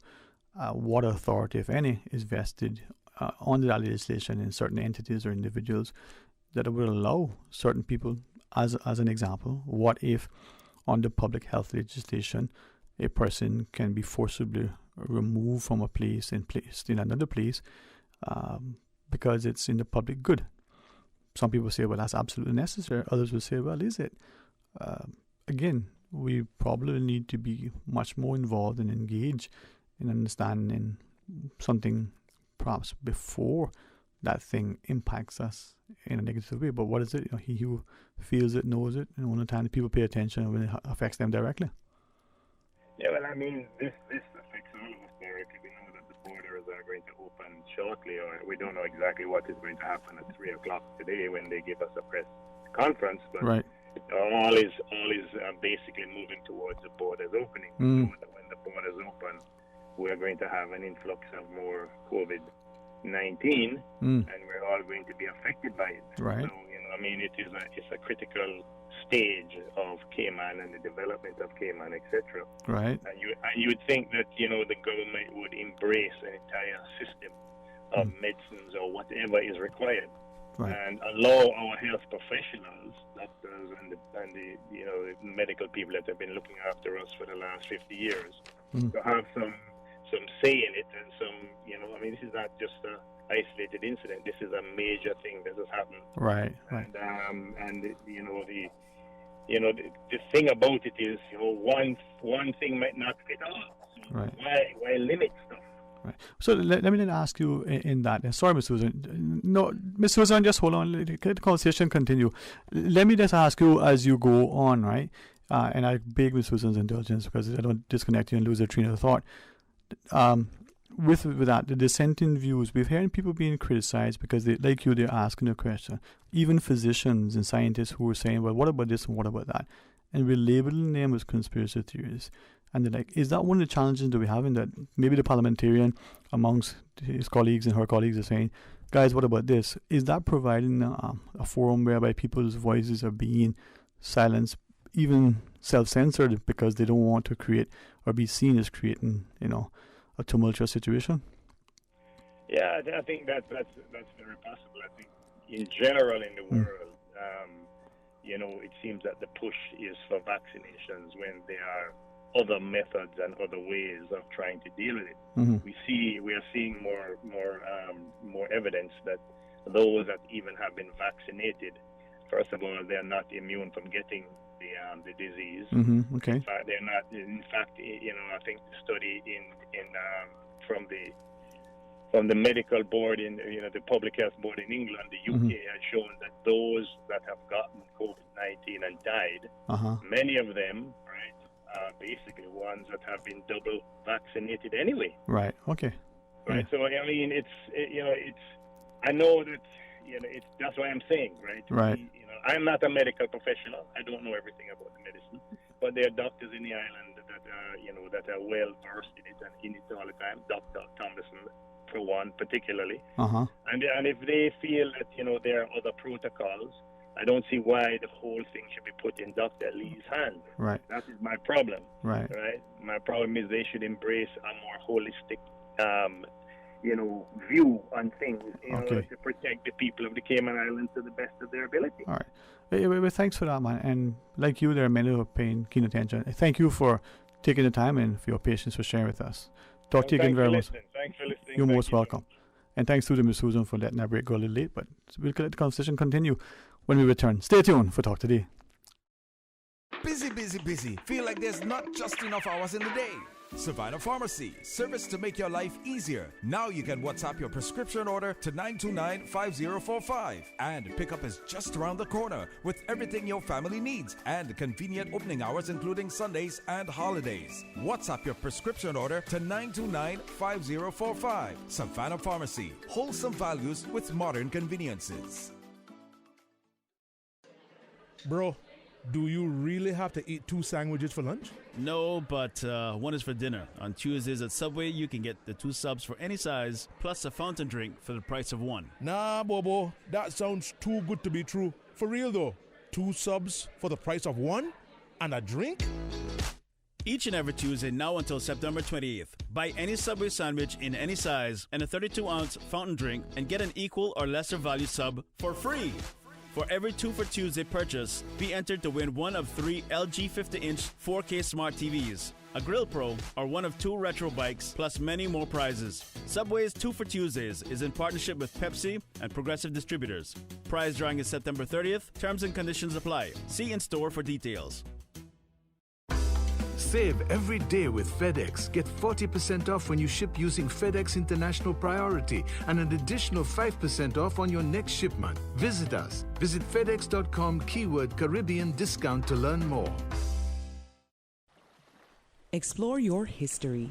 Explore your land. Explore your sister islands, the ultimate staycation experience. Your culture, your freedom, the land that time forgot isn't gone. It's your sister islands. Discover all that our sister islands have to offer. Hello Hello, Cayman. This is your Miss Cayman Islands Universe, Mariah Tibbetts. Join me and our 9 lovely contestants at this year's pageant on Saturday, September 11th at the Westin Hotel. Doors open at 6 p.m. and the show starts at 7 p.m. The tickets are available at Funky Tangs and Sand Angels. A huge thank you to our corporate sponsors, the Ministry of Tourism, Radio Cayman, Compass Media, and Cayman Airways. The journey to the crown continues. Talk today. But I do have some questions. Talk today. Cayman Islands' foremost listeners' participation program. Talk today. Because there are more questions than answers. What the public is saying. Waiting to take your calls right now. Sterling Dwayne Ebanks.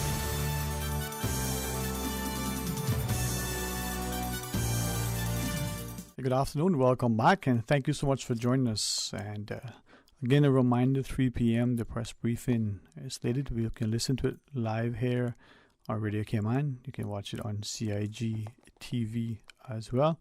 And we want you to be a part of our ongoing conversation and discussion. And, as we look at closing moments of today's program, maybe we'll share with you a few of our messages from the WhatsApp. Let's take this one first. It says recently the statistics unit, so that's the economics and statistics office, has recorded a small reduction in inflation. Would it not be helpful if we were told what makes up the basket of goods used to measure the inflation? Everything seems to have gone up. It would be helpful if we better understood how the reduction came about. Example, for instance, what drove the reduction. Well, I know that some years ago, not very that long ago, they had revised, I believe, the basket of goods. And for those who are somewhat familiar with it, they have a sample size. It's quite large. They look at things that people ordinarily consume, and they look at movements in fuel, prices of housing, rents, and the like.